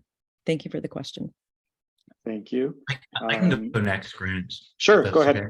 Yeah, I just think it's clear to me in this, I've had 2 calls with you all, but there's a level of healing that has to happen in the community and a level of trust that needs to be rebuilt. And one of the things that I think will be really important is that we build process into these calls and into the AGM, where everybody gets to have their speech and what they want to talk about. Because I think in these forums, if I was just listening to tonight, for example, not every community got to speak and not everyone got to share what was kind of on their minds. And so for me, I think we need to create space for all voices. I think that's really important. And then second of all, we need to think about how we become a more inclusive environment. And I mean that from the way in which we work together, the way in which we talk to each other, the way in which we challenge each other. There's lots of really great work we can do together, but we have to start kind of at a neutral spot to be able to do that work. Thank you, Troy. Asmal, go ahead. Sorry, I just had to get, I was trying to get my heat down from that because it was really irritating actually. For me, so I'm DEI in my own organization, which is HQ Toronto. So in many cases, I've worked counselessly to ensure that I have a community space for folks to come to actually come in and actually use the services that we provide. I've done this while being the former ED of Pride in the Dance La Capitale or Capital Pride. And so for me, just like Troy stated, I'm very much interested in community forums. I like having folks coming in and providing their information or providing their access in terms of what they're looking for and what they want in a space that allows them to feel comfortable. I've worked a lot with folks who are visually impaired to the point that I've created, I ensure that any organization I walk into that we actually have Braille cards, business cards. But just because in many cases, I feel that it's important that we do not leave folks who are part of our communities, deaf folks within our communities, visually impaired folks in our communities, people who are living with disability in our communities tend to be the last folks that we tend to provide space for. And so for me, it's very important that we continue doing that and creating community access to those folks. So I do believe in actually moving forward and bringing light to more community forums and actually having folks do something. The weirdest thing about me, I don't move until I know my community actually wants something done. I'm not going to create, I don't know, an event that focuses around yoga if I know my community is not interested in that. In other words, I want to hear from the community. I want to ensure that whatever we do as a board, that we are listening to the community and ensuring that we are connecting with various folks within various organizations. As some of you may know, I have a strong HIV background where I make sure that I break down the stigma of HIV and AIDS. And I want to ensure that that's something going forward that we also bring into Pride, allowing folks to understand what is the stigma and how it continues to be a stigma today. Again, even the Latinx communities always feels excluded in many cases. And so for me, being a part of the Latinx community, I want to ensure that that's something, those are the folks that we're listening to, and also having having community forums for them, whether it's in their languages or not. One of the biggest things that I know I like to do is writing grants, which is part of the CSMRI grants, which focuses on providing translations, various translations for various type of programming that I do. And so this is something that I want to ensure that I will continue doing it, because I want to ensure that folks within our communities are at a place where they know that they belong. Thank you. Ermelan, go ahead. Yeah, what a great question, and echoing the comments I've already heard from my other co-candidates. I think, so for me, for example, I know Sherwin and the other board members have already been doing a lot, like, Sherwin mentioning they're reaching out to Malvern, Etobicoke, and some other great areas, geographical areas in Toronto. I think one good example for me was I went to the South Asian consultation about 2 Mondays or Tuesdays ago. And it was interesting for me because this was, obviously a time for South Asians to come together to talk about programming for Pride. And there was I think there were more staff on that call than there were actually people at the consultation. So I think for me, I think Pride is doing a lot of work to start connecting and building community and grassroots movement. But I think for me, it's like, how do we improve the processes or make it easier for people to join? I realize I should start speaking a little slower. But, there are some great examples out there, like, Food Share Toronto, for example, pays their candidates who come in for interviews. So, taking some things like that where, maybe maybe we start giving out per diems for people to attend a consultation. Maybe we start offering child watching or child caring sessions during consultations, providing more accessibility, moving to almost a hybrid environment, because, a reminder that electronics, a lot of people don't have internet, a lot of people can't afford a computer, so like, an online only consultation may be tricky for some folks, right? So I think sometimes it's going back to how we are connecting with folks, but how do we make it incentivize these folks to join, whether it be translation services, like I said, giving out tokens for people to take the TTC. There was an email the other day where some of the consultation committees from Two-Spirit to Trans to Dyke, the Dyke committees are looking for people. So, looking at avenues to pay people to do work. I don't believe in free work. So I think, the board of directors is another thing. Yeah, we're all volunteers for this, but I really do think we should start paying people to bring their comments to us. And that's just another way to be more inclusive, I think. But thank you. Thank you, Nirmalan. One question from someone who hasn't asked a question yet in the chat, from Edna.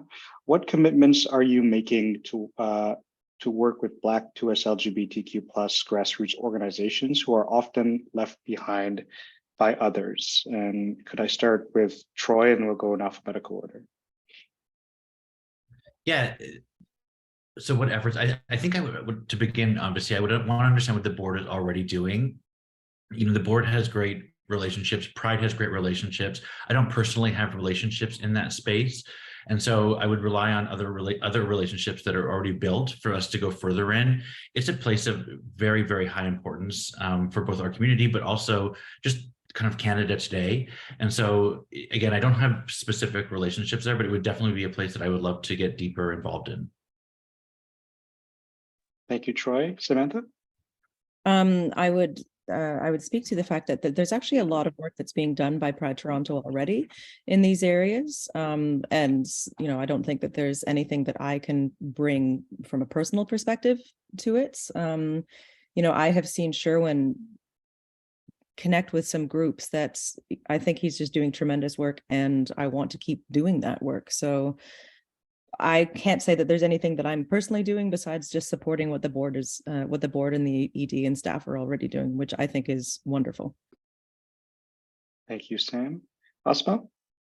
Well, as a Black queer Latinx person, I want to say, yeah, no, I've seen the work that Pride Toronto has done in terms of even some of the policies that are put in place.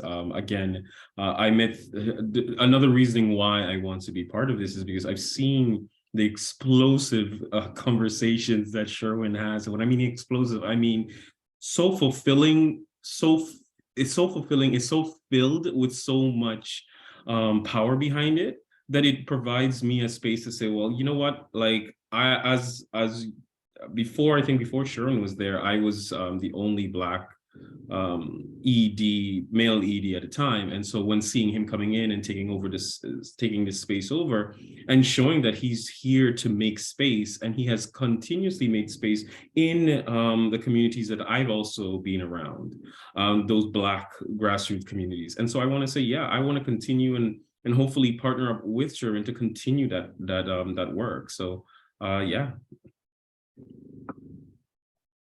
Thank you. Normalan, go ahead. Sorry, do you mind repeating the question? I didn't hear it. Sorry, one sec. What commitments are you making to work with Black 2S LGBTQ plus grassroots organizations who are often left behind by others?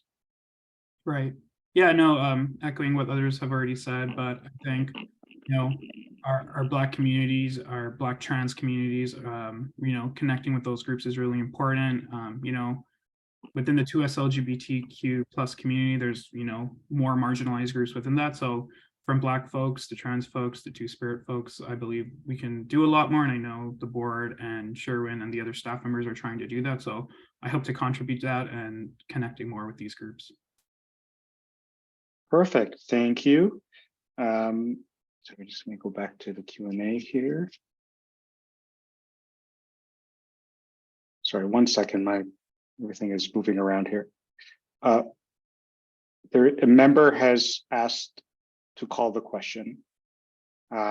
So we need to address this motion now. From Chantal Ross is moving. So the motion is to call the question. And then seconder, I believe Jason Amel. We'll wait 1 second for Get Quorum to load that up.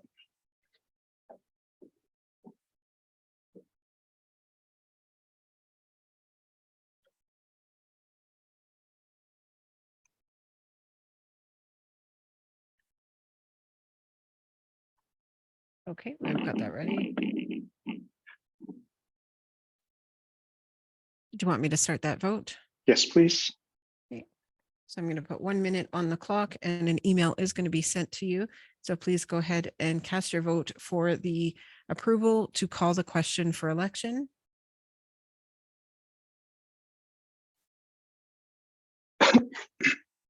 Excuse me.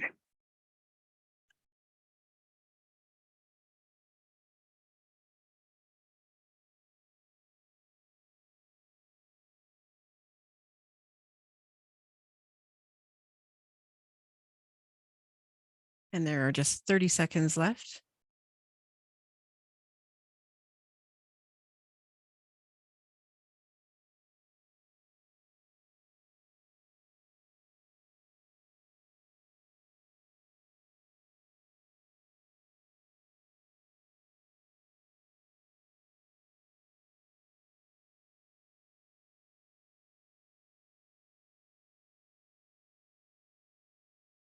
Okay, that vote has now ended.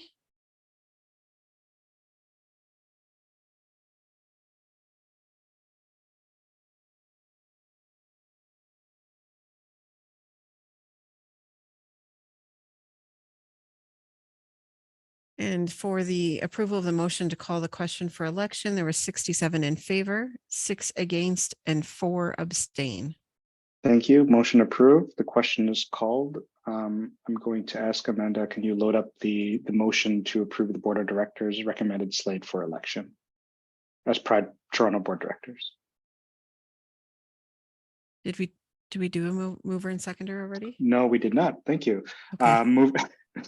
Mover. I thought we did do that earlier. Can someone correct me? Yeah, wrong? we did. You did? Okay. Mover was Glenn Knight and seconder was Gina Michael. Thank you so much. Yes, I recall that. Thank you for checking and making sure, Amanda. Okay, excellent. So that vote has now gone live. And an email has been sent out. If you are not getting the email, it could be because we've sent many emails this evening. So please look in your junk or spam folder for that link, but it is the same link that you have had for the other votes as well. So if you have one of those emails, just click on the link and you will be able to see the vote now is live.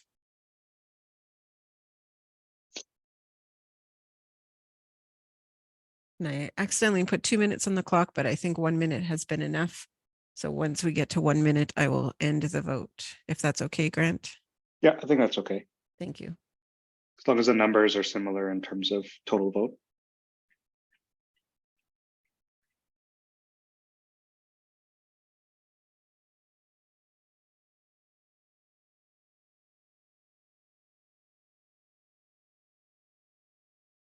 Okay, we do have 68 ballots cast, which is consistent with our other votes. So I'm going to, oh, we just had another one come in.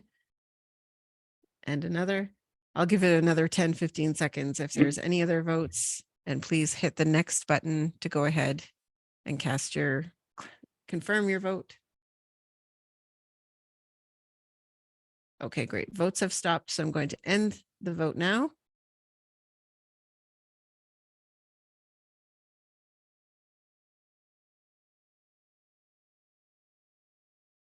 And I'll share results.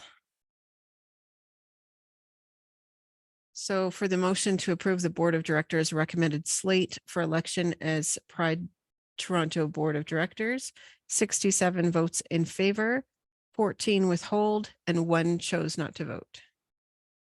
Thank you, Amanda. The slate is elected. Congratulations to Troy, Samantha, Osmo, and Nirmalan. We can now proceed to other business. There was an agenda item. Thanks, Leslie. There was an item added, as you recall, so I'm going to pass it over to Javier Davila to speak to the topic of the City of Toronto's master plan for the Toronto Islands, specifically with respect to Hamlin's Point. Javier, the floor is yours. Just promoting him to panelist. So just one moment as he go ahead. Sorry, Javier. I misunderstood the last vote. I thought we were voting whether or not to vote as a slate or to vote as individuals. No, so the vote is to confirm the slate. If the motion fails, it goes to individual vote. That wasn't clear at all. Even folks that I'm on the WhatsApp chat with have understood that first vote to be, are we going to vote as a slate? And if not, then we would vote as individuals, and then we would go to the vote. And I'm seeing a number of folks saying that that wasn't clear also. In the materials shared as part of the notice and in the presentation, there are 2 steps. First, members will be asked to vote on a motion to approve the board's recommended slate for election as a whole. Step 2 clearly says, if the motion detailed in step 1 fails, the vote will proceed to a yes, no, abstain vote. So that is what has been communicated. My apologies if there was some confusion there, but I thought we were fairly clear on that voting process. It could be brain fog after several hours. No problem at all. Totally understood. But floor is yours to talk about the Toronto Islands. Yeah, it's late, so I'll get to this quickly. Thank you for bringing this up, by the way. In 2020, the City of Toronto announced a plan to redevelop the Toronto Islands, including Hanlan's Point. And according to documents obtained by an Instagram account, which I'd like to thank, it's called @HandsOffHanlands. The city's documents show that it's proposing to build a 200,000 square foot amphitheater on Hanlan's Point. And as folks here know, for thousands of years, the Toronto Islands, including Hanlan's, have been a place for healing and ceremony for the Mississaugas of the Credit First Nation and other diverse Indigenous communities. And of course, Hanlan's Point specifically is a significant queer space for me, and I'm sure for many here, which includes in 1971, the first gay picnic at the south end of the beach. But there have also been mass arrests of gay men by police. In 1975, 62 arrests, anti-queer violence. In 1976, where a group of men with clubs attacked queer people, and most recently in June 5th, a homophobic attack and violent attack of our beloved David Gomez.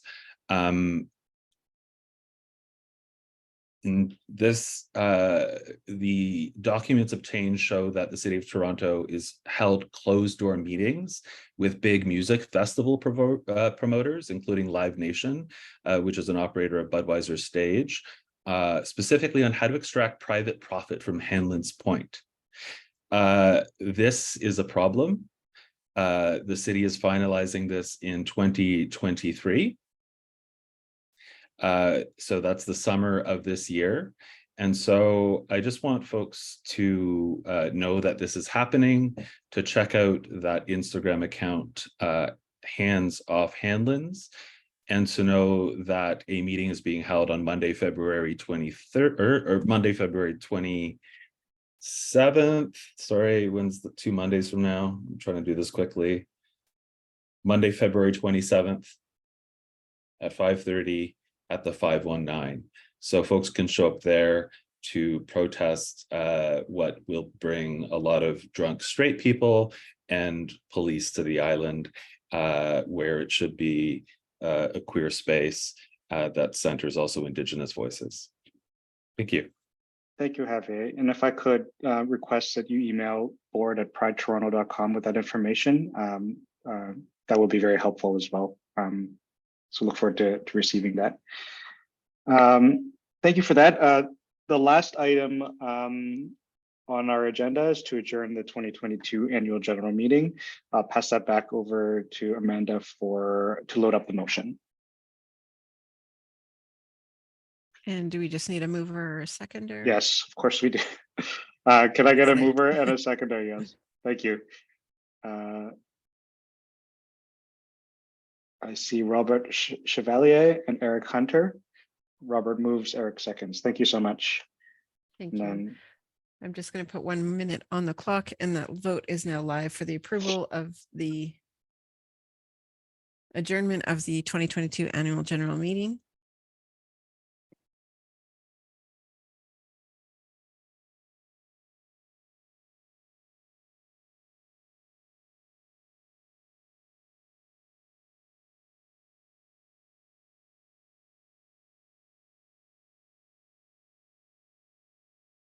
Great, and we just have about 30 seconds left. And I just want to say on behalf of Get Quorum, thank you for having us again for your meeting. It was a long one, but we endured and got through it. So thank everyone for your patience. And I think other than a few technical issues, everything was quite successful. So congratulations to your new board. Congratulations, everybody. And again, for those of you that stuck through these 4 hours, thank you. Thank you very much. And again, thank you for continuing to believe in this board and continuing to show up to these meetings. I know it's not easy, and we're just really appreciative. I've been doing this now for since 2018. So yeah, I can really say that Pride has changed a lot, and I'm very thankful for this experience. And again, welcome new board members. Thank you for that, Yuri. And Amanda, it looks like There were members have 60, voted. yeah, 64 ahead, go votes ahead. in favor, 64 votes in favor and 4 against for adjourning the meeting. Motion is adopted. We are adjourned. Thank you so much to Get Quorum for your hard work in making sure as much as the tech could work as possible. I think the voting worked very well. And I just want to also thank the ASL interpreters. I think there are 3 of you here supporting us with interpretation and delivering interpretation services. Thank you so much for the hard work that you've put into. I know it's a lot of work, especially with how long these meetings are. And with that, have a great evening, everyone, and have a happy Family Day long weekend as well. Good night. Bye, everyone. Good night.